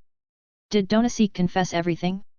But then Renali shook her head and denied her guess, because Long was still as good to her as before, although she was often molested. When Renali thought of this, her heartbeat quickened a little, and she couldn't help but smile. However, this smile didn't last too long. She didn't know how long she could maintain this kind of life. Nangong Long, who was strolling on the street, witnessed the legendary fall on the ground with his own eyes. Ah, 067. The blonde nun who fell to the ground made a cute sound. Hey, why did I fall? The blonde nun couldn't help but say to herself. Nangong Long walked over to her and offered his hand to help her up. How are you? The blonde nun hurriedly thanked the kind person in front of her. Thank you, foreigners. What are you doing here? Well, I'm a nun and I came here to find the church, but I can't understand what the people here say. At this point the nun clasped her hands together in a prayer gesture. It's great to meet you. This must be the guidance of God. What kind of guidance is that? The old man is already dead, Nangong Long complained in his heart. Let me introduce myself to you. I am Nangong Long. Ah? Oh, my name is Asia, the blonde nun replied quickly after being stunned for a moment. I'll take you to church. Thanks. The two of them were walking on the road when they met a little boy who was crying because his leg was scratched. Asia walked over to him quickly and activated her magic weapon to heal his wound. At this time, the boy's mother came over to thank Asia and took the boy away. Asia watched them leave with a smile on her face. Asia is amazing. Hearing the words coming from beside her, Asia's heart suddenly tightened, but when she turned around and saw Nangong Long looking at her with a smile, Asia breathed a sigh of relief. She was afraid that Nangong Long would also look at her differently. When I see someone getting hurt, I can't help but rush forward to help, Asia said a little embarrassedly. There's nothing wrong with that, but not everyone is worth saving. You're so innocent and kind that you can be easily deceived. How come? After that, the two continued to move towards the church. When they got near the church, Asia looked up at him and invited him, Mr. Long, would you like to come in with me? Okay, Asia smiled when she heard that and led him into the church. The church was empty, and upon noticing an unknown figure approaching, the remaining exorcists all hid in the dark. Asia looked at Nangong Long with some embarrassment.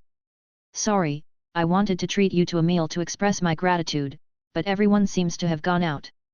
Nangong Long reached out and touched Asia's golden hair. It's okay, if you don't mind, can you sit here and chat with me? Asia blushed and nodded. That ability just now must be a divine weapon, right? Asia opened her mouth slightly in surprise. Does Mr. Long also know about the divine weapon? Yeah, because I watch it too. Nangong Long stretched out his left hand and summoned the Red Dragon Emperor's caged hand. Hey, hey, hey. Mr. Long is also the holder of a divine weapon. Asia couldn't help but exclaimed. There are quite a few humans who possess divine weapons, but their strengths vary greatly. Yours is a healing divine weapon, which is rare. Is that so? Why did Asia come here? Asia looked sad, but still told her story. I was abandoned when I was a baby, and grew up in a church. One day I saw a wounded puppy, so I ran over and wanted to heal it. When I thought about this, the artifact started to work. This scene happened to be seen by the clergy. I became a saint. Everyone was very nice to me, but I was very lonely and no one wanted to be friends with me. I could feel that everyone treated me as an alien. Later, I healed the wounded demon. I became what people called a witch. I was expelled, and I came here because the church here was willing to accept me. I really want to make friends. Nangong Long reached out and wiped away the tears from Asia's eyes, looked at her and said, aren't we already friends? Really? Certainly. Hearing Nangong Long's answer without hesitation, Asia's tears flowed faster. Seeing this, Nangong Long had to hug her gently. After a while, Asia's voice as soft as a mosquito's sound rang out. Well, can you please let me go? Feeling the arms that were holding her loosen, Asia felt relieved but also a little lost. She liked the warm feeling just now. Nangong Long stretched out his hand and pinched Asia's nose and said with a smile, stop crying. Long sang, you are bullying me. Asia rubbed her red nose and looked at him with tears in her eyes. Asia, come with me. Asia looked at him with a flushed face, rubbing the corners of her clothes with her hands. She thought Nangong Long was confessing to her. This isn't the place for you. Asia realized that she seemed to have misunderstood something, but she didn't quite understand what Nangong Long meant. You are joining the fallen angels, right? Ah? How did Long Sang know? It's just a simple process of elimination. You are expelled from the church, so you can't possibly turn to the devil, and there is a remnant of fallen angels here. Long Sang is amazing. I didn't notice anything. The environment here is not suitable for you. Follow me. From now on, I will protect you, Asia. But... Asia looked at him with tears in her eyes. Nangong Long put his hands on Asia's shoulders and said firmly, 3.0 No buts, I'm very strong. No matter if it's the church or the fallen angels who dare to trouble you, I will defeat them all. Asia was still a little hesitant, she didn't want to cause him trouble. Seeing this, Nangong Long decided to take a step back for the time being. How about this, you come with me first. I'll take you out tonight to see what the rogue exorcists do. You decide, and you are not allowed to refuse. Asia was a little confused. Long sang, that's too much. Even if you don't leave, I will tie you back. Nangong Long picked up Asia's gift and then took her little hand. Let's go. Asia nodded with a blushing face. After the two walked away, the exorcists hiding in the dark regained their freedom of movement. They had just been suppressed by Nanfu Long's momentum and could not move. Otherwise, how could they watch Nangong Long take Asia away?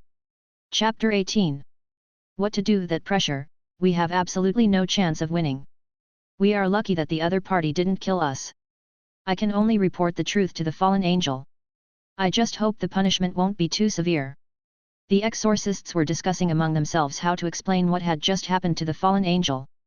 Night, abandoned church. The exorcist was describing what happened during the day to Renal and the other two. Renal frowned and thought, are dragons that strong? They don't look like they are lying. When the exorcist was recalling just now, he was shaking uncontrollably, and Renal saw it all. Why did Long take that girl away? Did he like her or did he want her ability? Since he wanted it, should I give up the plan?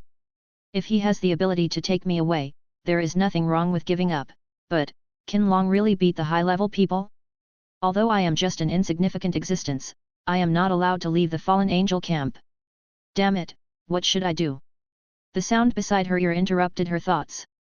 Lady Renal, should we take action ourselves to deal with him and take back the smile of the Virgin Mary? Asked Midilt. It's irrational for us to act rashly without knowing the opponent's true strength, Caravana said. Renal nodded and said, Caravana is right, so let's not provoke him for now. I will find a chance to test him again. All right everyone, go down. Renal waved her hand to dismiss the group. Should I confess, will he forgive me? Probably not. But if I don't confess, I can only leave quietly, which is so annoying. I wish I was just a mono Yuma.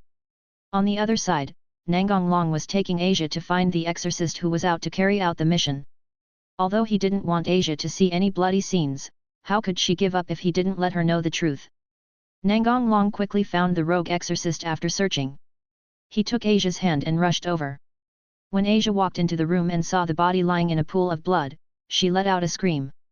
Fried, who was sitting on the sofa, turned his head and looked towards the door and grinned, "Hey, isn't this a nun? Isn't the one next to her the target of the fallen angel?" Fried was not in the church during the day, so he had no idea of the other party's strength.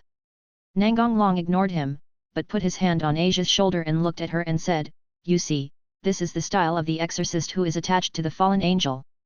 Asia asked with an expression of disbelief, "Why would they do this?" Fried stood up, turned around, looked at Asia and said with a sinister smile, "Isn't this natural? All humans who make deals with the devil deserve to die." Nangong Long looked at Asia and said, "Now you should understand why I don't let you join the fallen angels."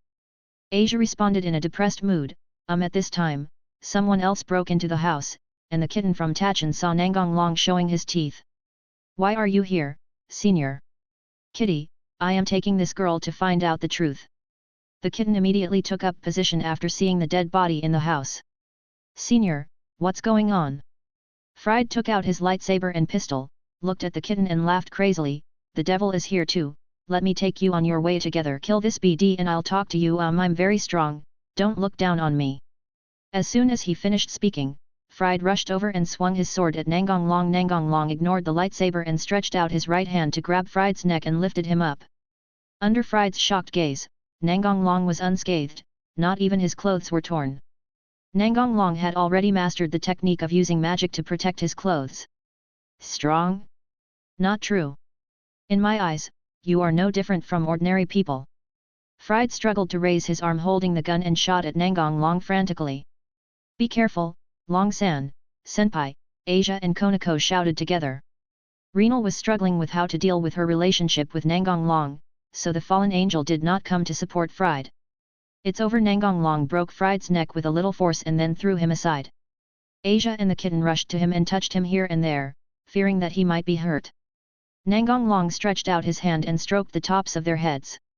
"Don't worry, I'm not overweight." Asia looked at him with tears in her eyes, "Why didn't Long-sang hide?" Nangong Long looked at her and smiled, "I said I would protect you, and I had to show my strength to reassure you, but my opponent was too rubbish, so I had no choice but to do this." "Long-san," Asia's tears kept falling from the corners of her eyes. Nangong Long reached out and wiped away her tears. "I like the way you smile. It was obviously Long-sang who caused me to become like this." Asia smiled while wiping her tears. Seeing that Nangong Long was fine, Kitty complained expressionlessly, "Senior, you are abducting ignorant girls in 947. Asia's face immediately turned red when she heard that. "It's not kidnapping. Why don't you refute the title of ignorant girl, Asia?" Nangong Long complained in his heart. The kitten looked at Nangong Long and asked, "Can you explain what happened and who she is? Let's leave here and talk while walking." On the way, Nangong Long explained to Xiaomao what had just happened and also introduced Asia to her. "I understand. Let's say goodbye here." "Well, see you tomorrow." After the two said goodbye, Xiaomao returned to the Mysterious Research Society alone, while Nangong Long took Asia home. Mystical Research Society Konako was reporting to Rias what had just happened. "Senior is really strong. I didn't even see his moves clearly before the enemy was subdued. And he only used one move. He used a magical weapon." The kitten shook his head and said, "No, I used my bare hands." Senior took the opponent's attack head-on without even dodging, and he was unharmed. "What?" Rias and the others looked surprised. Rias was thinking about whether she should ask him for help. First update, Defense tomorrow. Chapter 19. On the other side, Nangong Long and his partner were walking and chatting on their way home. "Long-san is so amazing that he even has a demon friend. Don't you hate demons?" Asia shook her head and replied, "As long as they are not evil, I don't hate them." Nangong Long placed his hand on the top of her head and stroked it. "Asia is really kind and simple." Asia blushed and lowered her head without saying anything. "By the way, Asia, do you want to go to school with me?" You'll make a lot of new friends there. Asia looked up at him with an I wanted expression. May I certainly, but will it cause trouble for Long Sang? I can't do anything right. Asia's tone became a little depressed. It's okay, I can teach you. It's decided. Go and say hello to Rias tomorrow and ask her for help. Then you can enroll on the same day. After arriving home, Asia returned to her room to rest. The next morning, Asia couldn't help but scream when she saw Yuri coming out of Nangong Long's room. Sister Yuri, what's going on? Yuri looked at her and smiled slightly and replied, Samurai, sleep. Asia's face instantly turned red. Serve, sleep, do you mean that? Sleep together. Afterwards, Yuri returned to her room, put on tuzi and started a new day. Asia's face was red and she lowered her head the whole morning, not knowing what she was thinking about. After breakfast, Nangong Long took Asia to school. They first went to the mysterious laboratory and asked Rias to help with Asia's admission procedures. Rias nodded without hesitation and agreed that it would be done soon. At the same time, she carefully observed Asia. She wanted to see what was so special about this girl who was treated specially by the Red Dragon Emperor. On the surface, Rias did not see anything special about Asia, but her intuition sensed the aura of a treasure. She wanted to take Asia as her follower, but she was obviously a Red Dragon Emperor's man, so it was difficult to take her as a follower. Thank you, Rias-senpai, Asia said. Fine. In this way, Asia transferred to Nangong Long's class. My name is Asia. So cute. The blonde girl is awesome. It's like having her sit next to me. The classmates started to discuss quietly, but Asia's next sentence immediately made the boys jealous and crazy, while the girls lamented that there were more competitors. I'm living in Long Sang's house now.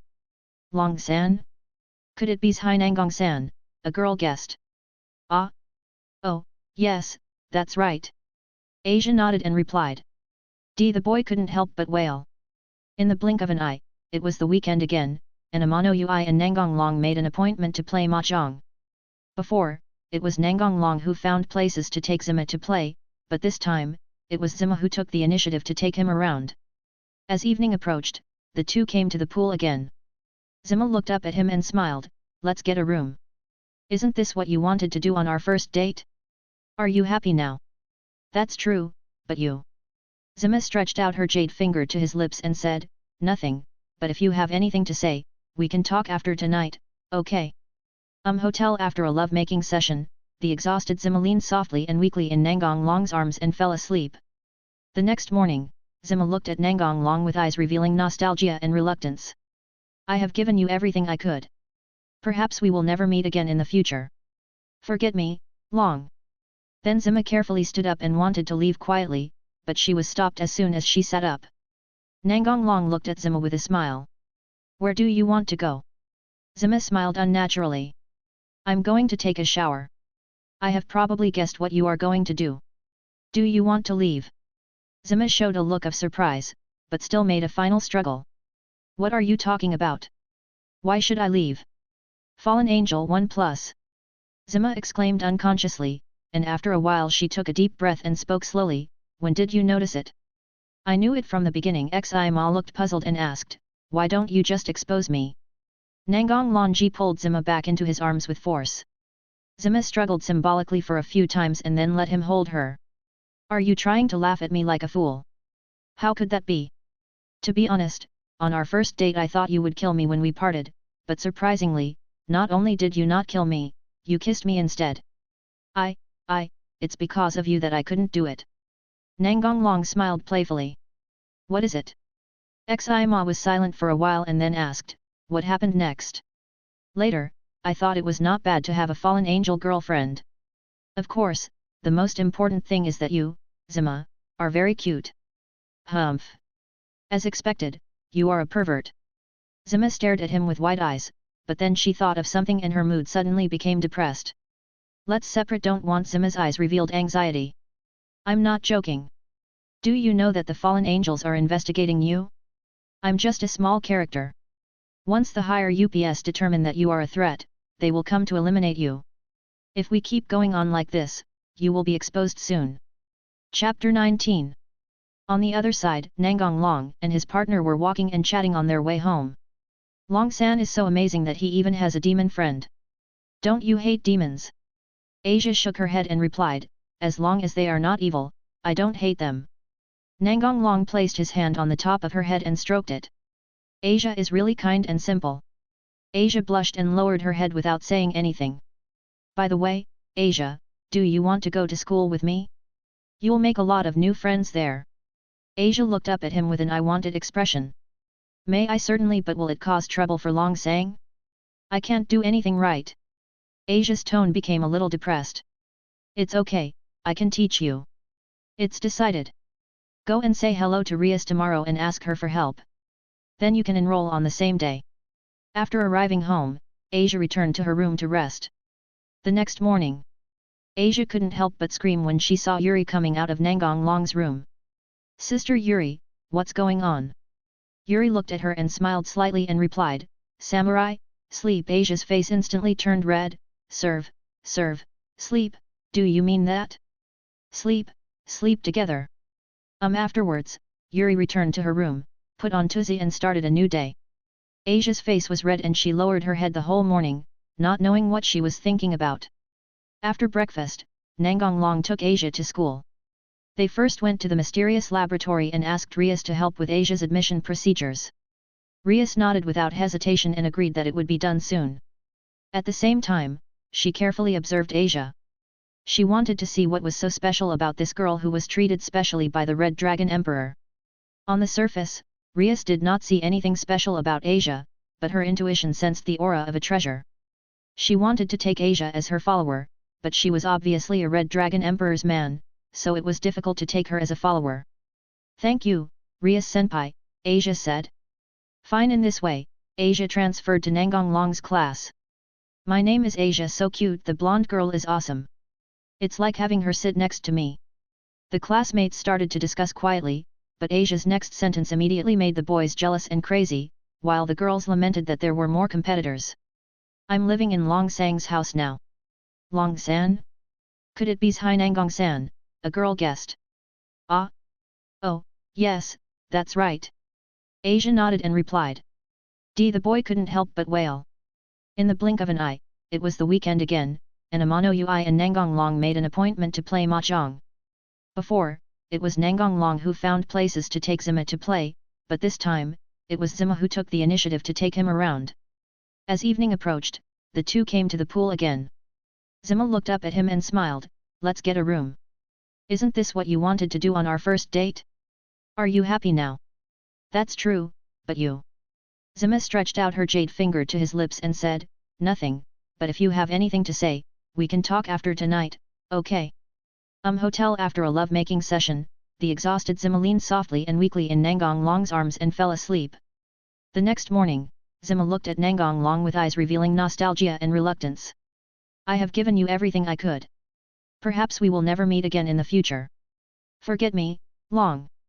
Then Zima carefully stood up and wanted to leave quietly, but she was stopped as soon as she sat up. Nangong Long looked at Zima with a smile. Where do you want to go? Zima smiled unnaturally. I'm going to take a shower. I have probably guessed what you are going to do. Do you want to leave? Zima showed a look of surprise, but still made a final struggle. What are you talking about? Why should I leave? Fallen Angel 1+. Zima exclaimed unconsciously, and after a while she took a deep breath and spoke slowly, when did you notice it? I knew it from the beginning. Xi-Ma looked puzzled and asked, why don't you just expose me? Nangong Longji pulled Zima back into his arms with force. Zima struggled symbolically for a few times and then let him hold her. Are you trying to laugh at me like a fool? How could that be? To be honest, on our first date I thought you would kill me when we parted, but surprisingly, not only did you not kill me, you kissed me instead. It's because of you that I couldn't do it. Nangong Long smiled playfully. What is it? Xi-Ma was silent for a while and then asked, what happened next? Later, I thought it was not bad to have a fallen angel girlfriend. Of course, the most important thing is that you, Zima, are very cute. Humph. As expected, you are a pervert. Zima stared at him with wide eyes, but then she thought of something and her mood suddenly became depressed. Let's separate. Don't want. Zima's eyes revealed anxiety. I'm not joking. Do you know that the fallen angels are investigating you? I'm just a small character. Once the higher UPS determine that you are a threat, they will come to eliminate you. If we keep going on like this, you will be exposed soon. Chapter 21. Nangong Long stretched out his left hand and pointed it at Lisa. Bone imprisonment. A dark purple bone whip emerged from under Lisa's feet, restraining him and gag him at the same time. I don't like people interrupting me when I'm talking. Lisa would not allow himself to be slaughtered. The moment his body was bound, flames burst out of his body and he wanted to burn the bone whip ashes. His actions did damage the bone whip, but the bone whip regenerated at a faster rate. Rias and the others looked at this scene in shock. You know, they have no way to deal with Razor's immortality. Asia's reaction was very calm.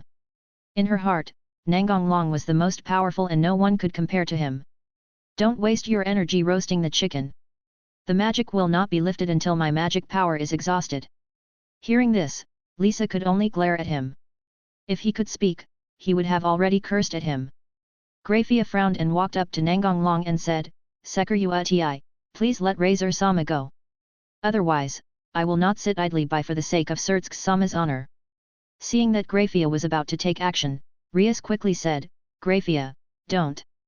Nangong Long raised his hand to interrupt Rias and signaled her not to speak for the time being. Then he looked at Grafia expressionlessly and said in a low voice, I'm giving you face because you're Rias's sister-in-law. Don't think I'm easy to mess with. Your title of the strongest queen of the underworld means nothing to me.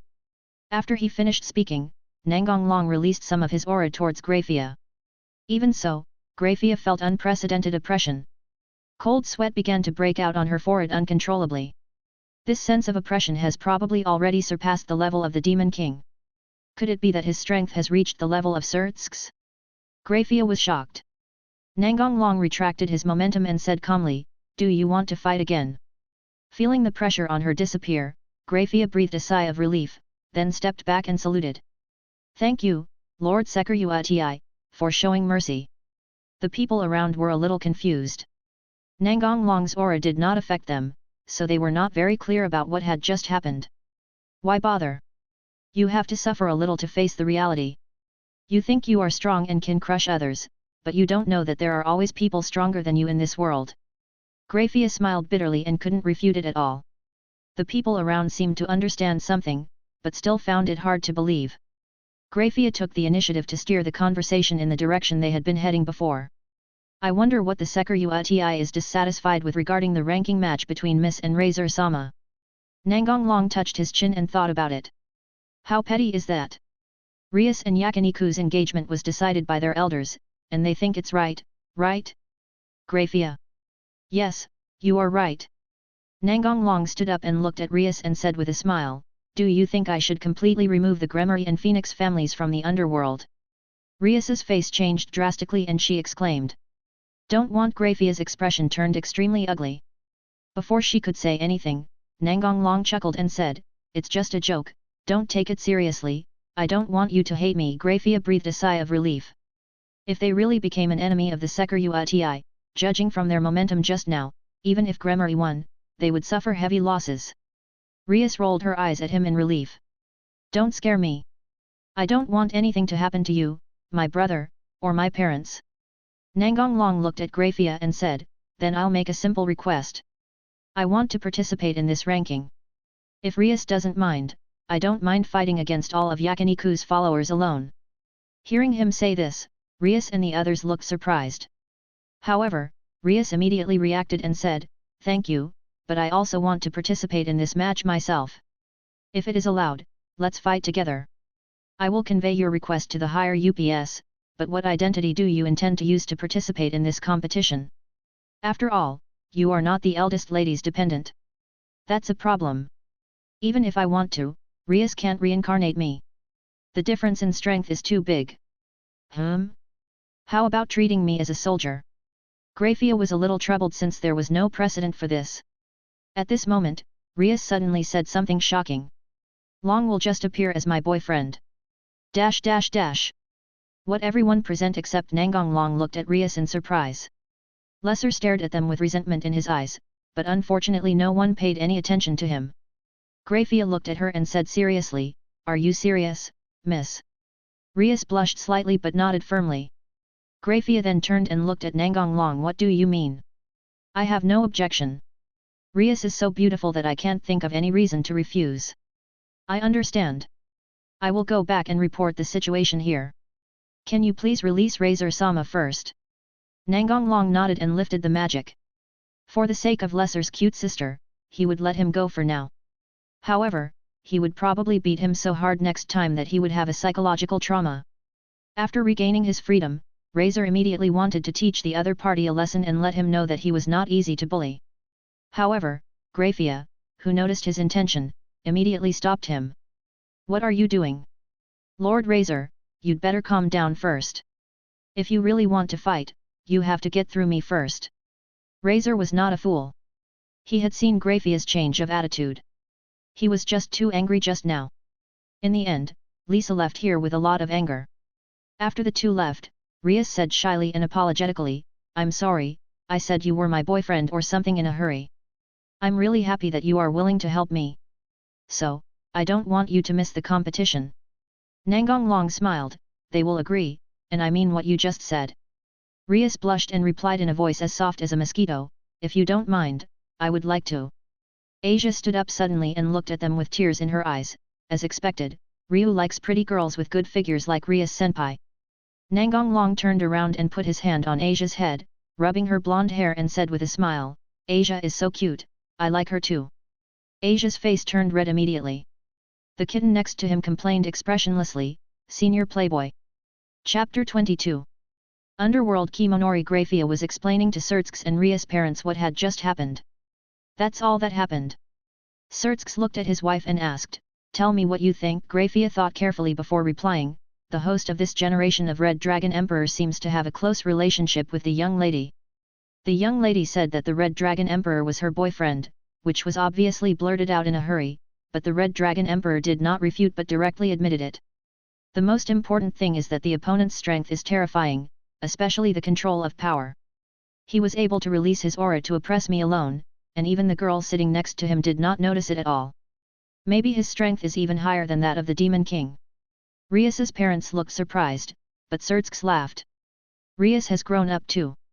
If you hadn't happened to meet the Sekiruti this time, we might have known this information during the battle. Graphia nodded in agreement. After all, the Red Dragon Emperor would most likely come over to snatch the person away. I agree to this. Go and convey my order to Phoenix 24.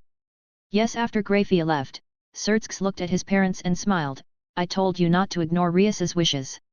Now this is getting interesting. Who knew this would happen? Even the Red Dragon Emperor is involved and he's so powerful. Now even if Phoenix has an immortal body, he can't win, Rias's father smiled bitterly. But should we say Rias's luck is good or bad?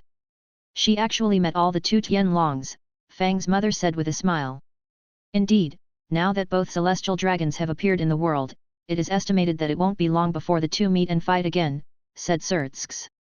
The next day, Rias brought her family to the Gremory family's villa on the mountain, and she also asked Nangong Long to come over to help her practice. Kaiba was trying his best to attack Nangong Long. Although his speed was getting faster and faster, he still couldn't hit the opponent. After realizing that he couldn't attack the opponent no matter what, Kaiba took a step back and looked at Nangong Long with a serious expression and said, I hope you can fight back, it's okay to hurt me. Good. Kaiba rushed forward again, and Nangong Long raised his left hand to accurately block his attack every time. When he felt that Kaiba's physical strength was almost exhausted, Nangong Long punched him in the abdomen to end the training. Kaiba, who was lying on the ground, looked up at him and smiled bitterly, the gap is too big. Let go of the shackles in your heart and you will become stronger. Kaiba's face fell and he remained silent. Asia walked over to him and treated him, while Rias looked at Nangong Long and asked, do you know what happened to Kaiba in the past? Yes, I have heard of the Holy Sword project. The next step was to train the others. Akeno mainly used magic to fight, and Nangong Long gave her a lot of advice in this regard. Although she didn't like the Red Dragon Emperor, Akeno didn't act petty at this time, but humbly asked for advice. Stop it, little cat. If you follow me, no one else can follow you. The kitten did as he was told, stopping its attack and following him. Rias looked at him suspiciously and said, kittens are very cute. Are you planning to do something weird in a place where no one is around? Asia looked at him with tears in her eyes when she heard that. In that case, I want to go too. Ah la la, the snatching of people is about to begin. Rias, aren't you going to join in? Akame said with her hand covering her mouth and laughing.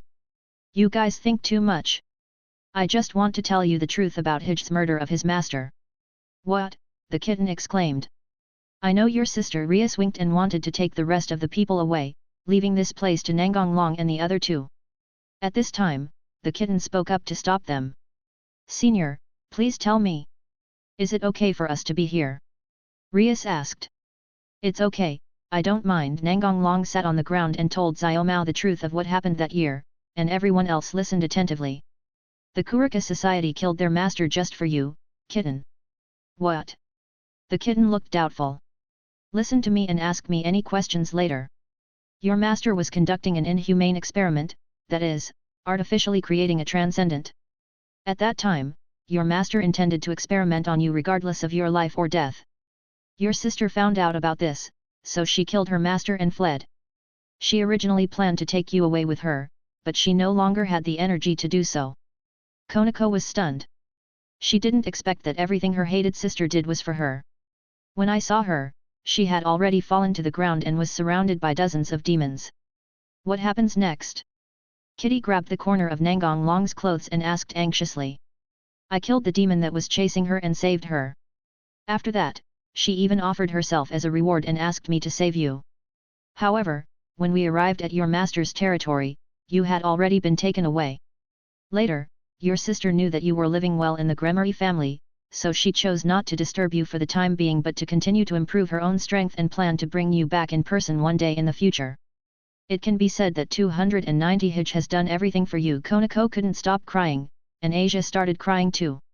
Rias and Akame had complicated expressions on their faces. Where is my sister now? The kitten wiped away her tears and looked at Nangong Long and asked. Hij is currently training and only sneaks back occasionally. Judging from the time, he should be back soon. Senior, you must tell me as soon as my sister comes back. No problem. I hope Hij isn't angry. After all, she doesn't want you to know these things. But Hij really loves you, and I don't want you to misunderstand her forever. Thank you, Senior, the kitten said gratefully. Seeing that the matter had come to an end, Rias finally spoke. I have always misunderstood the kitten's sister. I thought she was addicted to her own power and killed the owner, leaving the kitten behind. I always feel a little sorry for that. Minister, there is no need to blame yourself. I am the one who should feel guilty, the kitten said with red eyes. Okay, stop blaming each other, everything has passed. Instead of thinking about those things, why not think about how to get along with Hij? Nangong Long comforted. Well, we should think about it. Kurika is also a competitor, Rias analyzed seriously. Chapter 23. I want to ask you something, Rias said. You say you were responsible for the tragedy of the Nabrias family split a year ago. When the high-ranking officials in the underworld saw the mummies everywhere, they thought it was a vampire invasion, Rias laughed. Can you tell me what transcendence means? The others pricked up their ears and listened carefully. Those who have strength that exceeds that of the Demon King are collectively called transcendents, but even among transcendents, there are huge differences in strength. Rias took a deep breath and spoke slowly. They actually want to artificially create a strong person of this level, are they crazy? Nangong Long shook his head and chuckled. To borrow a phrase from my friend, scientists are crazy people who will do anything as long as the probability is not zero. That's really crazy, Akame said in a slightly muffled voice. That's normal. No matter how much they sacrifice, as long as they have a finished product, they will make a lot of money. After all, there are very few people who can surpass others now. Rias raised her eyebrows and asked, do you know who the Beyonder is? Nangong Long nodded and replied, let's not talk about other mythological systems. There are 3 transcendents in the underworld, and your brother is one of them. Ah! Rias' eyes widened in surprise. My brother is so strong, the kitten suddenly asked. Is the senior also a transcendent?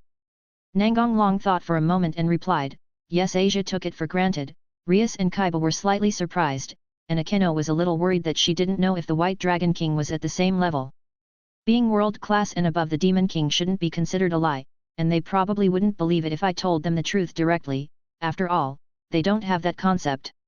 How much do you know about the god Me who sealed the second heavenly dragon? Everyone shook their heads to indicate that they were not very clear. Long, just tell me directly, don't keep us in suspense, Rias urged. For ordinary artifacts, when the will of the host undergoes some drastic changes, it will reach the forbidden state. However, for the artifact that seals the soul of the library, there is also a taboo form. Taboo. That doesn't sound like a good name. Well, for Ertien Long, that is, Tyrant Dragon, the power is explosively increased in an instant, but the price is also very high. Almost all the hosts of Ertien Long in the past died from Tyrant Dragon's rampage. Asia looked at him worriedly. Qin Long Sang also dominate the dragon. Nangong Long stroked her hair and said with a smile, certainly isn't that dangerous. Rias said in a lost voice. Nangong Long shook his head and denied their idea. There are two ways to use Tyrannosaurus. One is for the host to fully master the power of the artifact, and the other is to be controlled by the power. I belong to the first type. After hearing this, everyone felt relieved. But Rias felt something was wrong and asked again. What is the cost? Life force or magic? Seeing the worried looks on Rias and the others' faces, Nangong Long said another sentence. Don't worry, my magic power is enough to maintain Tyrannosaurus. You really make me feel very nervous, Rias said coquettishly. Senior, is Tyrant Dragon the transcendent? No, I need a higher level form.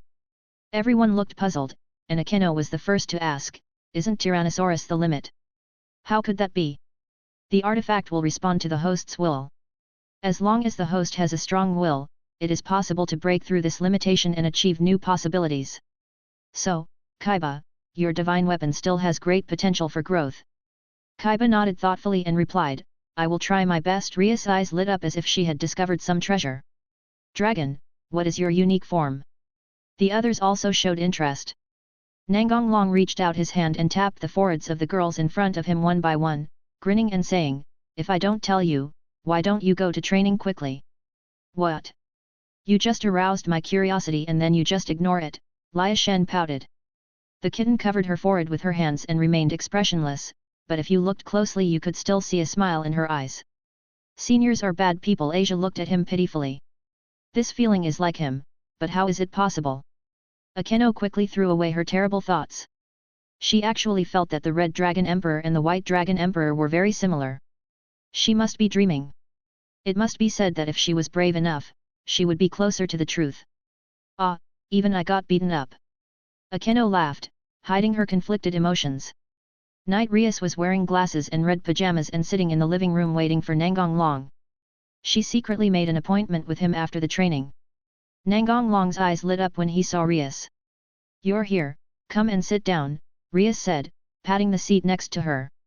After Nangong Long sat down, Rias leaned over and rested her head on his shoulder. Do you like me as Rias or as the Gremory family? I don't care about Gremory's name, to me you are just Rias. Rias smiled, very happily. It's just as I thought. Then Rias raised her head and said playfully with a smile in her eyes, I want to get your brother. Nangong Long stretched out his finger and scratched her nose and said with a smile, I should say this. That's fine, I couldn't ask for more. After saying that, Rias suddenly kissed Jing Nangong Long. After a long time, their lips parted and Rias looked at him with a rosy face. My first kiss. Although she would surely not refuse if he asked her now, Nangong Long did not do so because he felt that Rias wanted to find someone to talk to right now, so it was not appropriate.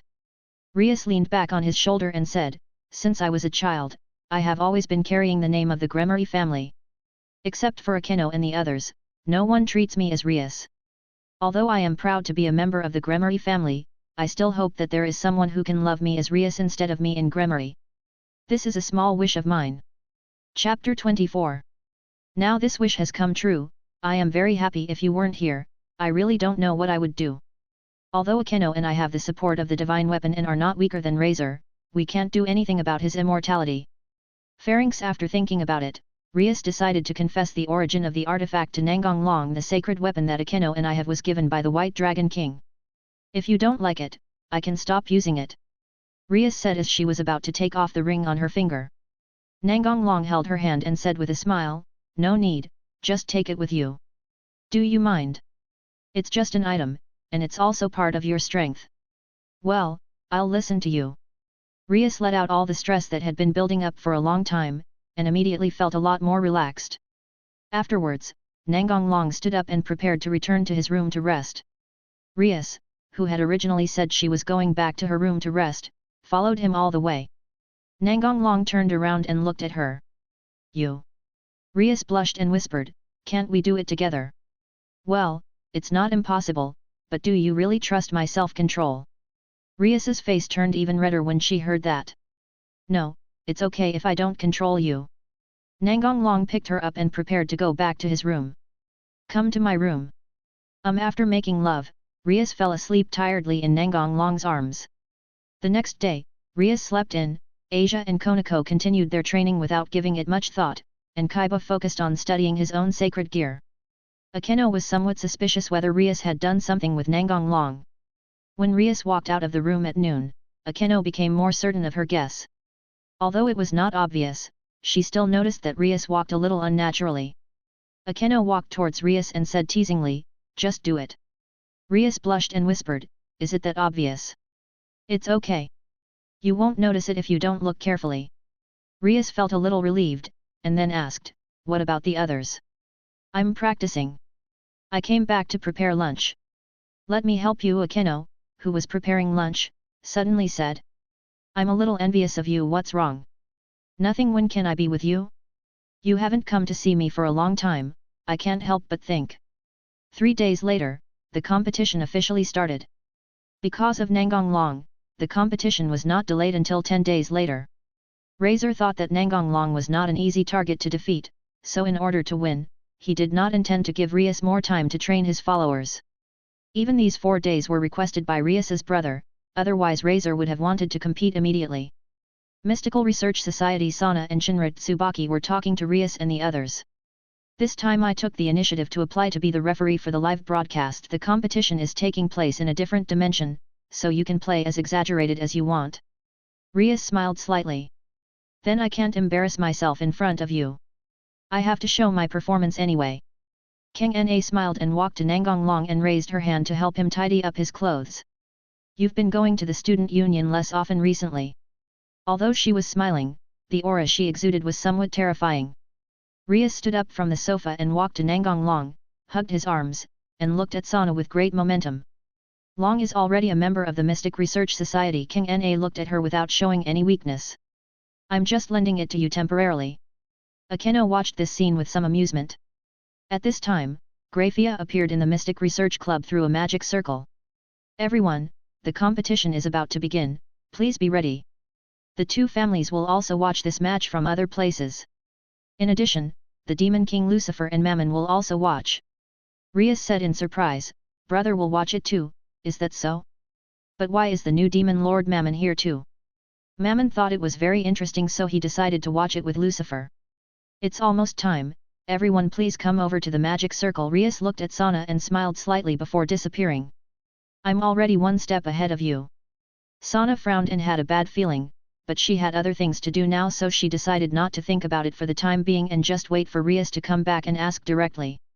Let's go too, said King Na. Yes everyone, I am Sana from the CD family, and I will be the referee for this ranking game between Gremory and Phoenix. King Na's voice came from the school radio. We listened to the suggestions of both sides in this battlefield and copied the Cow Academy where Rias is. The current location of both sides is their respective bases. Rias' base is the research club in the old school building, and Razor's base is the student union office in the new school building. Rias looked at Nangong Long and asked, what should we do? Just ask the roast chicken to go to the playground for the final battle. But will Reza be obedient? It doesn't matter. It's not a question of whether he wants to or not, but he has to come out. Senior, what are you going to do? Let's go to the playground first, and you will know soon. Chapter 25. After arriving at the playground, Nangong Long looked at everyone and said, fly to the sky, Rias, Akeno, take Asia with you. In the end, Asia became Rias's follower. She wanted to help, so she took the initiative to find Rias and reincarnate as a demon. In contrast, Nangong Long did not object, after all, this was Asia's own wish. Although they were doubtful, Rias and the others followed his instructions and flew into the sky. A little higher Drag Welsh Dragon Balance Breaker. The ochre red armor instantly covered Nangong Long's entire body, and a terrifying aura burst out, but this was just the beginning. Then Nangong Long stretched out his hands diagonally and pointed a cannon barrel in front of his arms. Multiple cannon barrels also appeared behind him and pointed in all directions. Under the shocked gazes of the crowd, terrifying magical fluctuations came from the barrel. Dragon flame cannon. The flames with extremely high temperatures shot out in all directions, the ground under Nangong Long's feet began to sink, and the surrounding houses disappeared without a trace the moment they came into contact. When the flames dissipated, not only did the entire school disappear, but even a layer of the earth was shaved off. Lace's 7 soldiers, 1 bishop, and 2 castles are out. King Na's voice was clearly heard by everyone. No wonder we were allowed to fly. If we can't dodge attacks of this level in time, we will definitely be eliminated, Rias said suddenly. Is this the map cannon that Long told me about? Asia showed a surprised expression. Map cannon? It's a very vivid name, Junai said with some emotion. Seeing the disheveled Razor and his group coming over, Rias and the others also fell back to the ground and stood on both sides of Nangong Long. All the gun barrels on Nangong Long's armor were retracted. The Dragon Flame Cannon is a move that combines the Incineration Cannon and Drake's Dragon Flame. Of course, it is just an ordinary Dragon Flame, not the ultimate flame that can burn everything. Nangong Long looked at Rias and said, "Look, they're coming out now." Rias looked at him speechlessly. There was no place to hide now. What else could she do besides a head-on confrontation? Would she admit defeat? Would Razor do that? The answer was of course no. Red Dragon Emperor. Razor roared fiercely. Compared to his rage, Nangong Long was much calmer. "Hey, roast chicken, it seems your subordinates are in a miserable situation." Lesser wanted to rush forward, but was stopped by his queen, Princess Bomb. "Master Razor, please calm down. Our goal is to win." Ravel also tugged at her brother's sleeve, and seeing this, Razor could only force himself to calm down. Ravel stepped forward and looked at Nangong Long and said, "Why did the Red Dragon Emperor interfere with the engagement between Phoenix and Gremory? Isn't your destiny to find the White Dragon Emperor for a decisive battle? Is it really okay to be a student here?"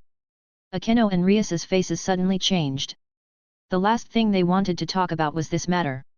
They were like sisters, but the men they loved were their destined enemies. It's destined to be a fight to the death. "Shut up!" Rias and Akeno shouted in unison. Nangong Long waved his hand, looked at them and said, "It's okay, don't worry about it." Then he looked at Ravel and smiled. "First question, I don't want to see Rias look sad. I prefer her when she is confident." Rias blushed, and Sana and Shinra Tsubaki, who were broadcasting the show, looked unhappy. Ravel's heart moved as if she remembered something. "If it were you, would you listen to your elders and marry someone you don't like?" Ravel replied without even thinking, "How is it possible?" Then what Rias did was not wrong, right? I was spared, but it doesn't matter as long as I can continue to delay time.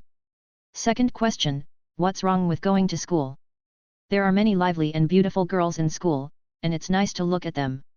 Senior H. Nangong Long didn't pay attention to Xiao Mao's complaints. After all, she would complain from time to time. "By the way, I can keep the ban on my hands as long as I want, so there's no point in stalling for time." "What?" Lesser and the others looked very unhappy. "I've been seen through. Since he knew my purpose and still dared to talk to me, it seems that what he said is very likely to be true. Please give me flowers." Ravel looked at her brother and said, "Brother." Plan Nangong Long disappeared from the spot in an instant. A soldier from Lisa's side left the field. "This is just the right number of people. You can each choose your opponent," Nangong Long said to Junai and the others. Seeing this, Raisa quickly gave the order, "Follow the plan." Afterwards, Akeno faced off against the opponent's queen, while Kaiba and Konako each faced off against a knight, with Asia supporting them from behind. "Oh no, the number of people has been reduced too much. I can only hope that Yubelina and the others can quickly deal with their opponents and come to help defeat Rias. We are the only ones left. Rias wants to defeat you personally, so I will naturally fulfill her wish." Zero Lesser said angrily, "Don't look down on me. I'm not sure about what you said, but it's impossible for Rias to defeat me." Rias watched expressionlessly as Razor's aura began to grow fiercer. "Lias, don't rush, wait a moment." Of Nangong Long looked at Lisa and smiled, "Nothing is impossible in this world, just like this vanishing dragon balance breaker." Arubian's unique voice sounded. The wings behind Nangong Long transformed into the light wings of the White Dragon Emperor, and half of the armor covering his entire body also turned white. This was just the simultaneous activation of the two, and they were not completely integrated, and this was enough for now. Nangong Long disappeared on the spot, knocked Lesser away and touched Ravel by the way. Divide. Razor and Ravel's strength was instantly halved. The people around unconsciously stopped fighting and stared at the scene in amazement. Nangong Long had anticipated this scene, so he didn't pay attention to the others and continued, I've reduced your power to a level weaker than that of an ordinary person, and my mission is almost complete. Impossible, aren't you the Red Dragon Emperor? Lesser shouted madly and in disbelief. Nangong Long smiled and said, I am the Red Dragon Emperor and the White Dragon Emperor, is that not possible? If you're enjoying the story so far and want to hear the next parts, don't forget to like the video. It really helps the channel grow. And if you'd like me to continue the series, drop a comment below letting me know. Your feedback and support keep these audiobooks going strong. Thanks for listening, and I'll see you in the next one.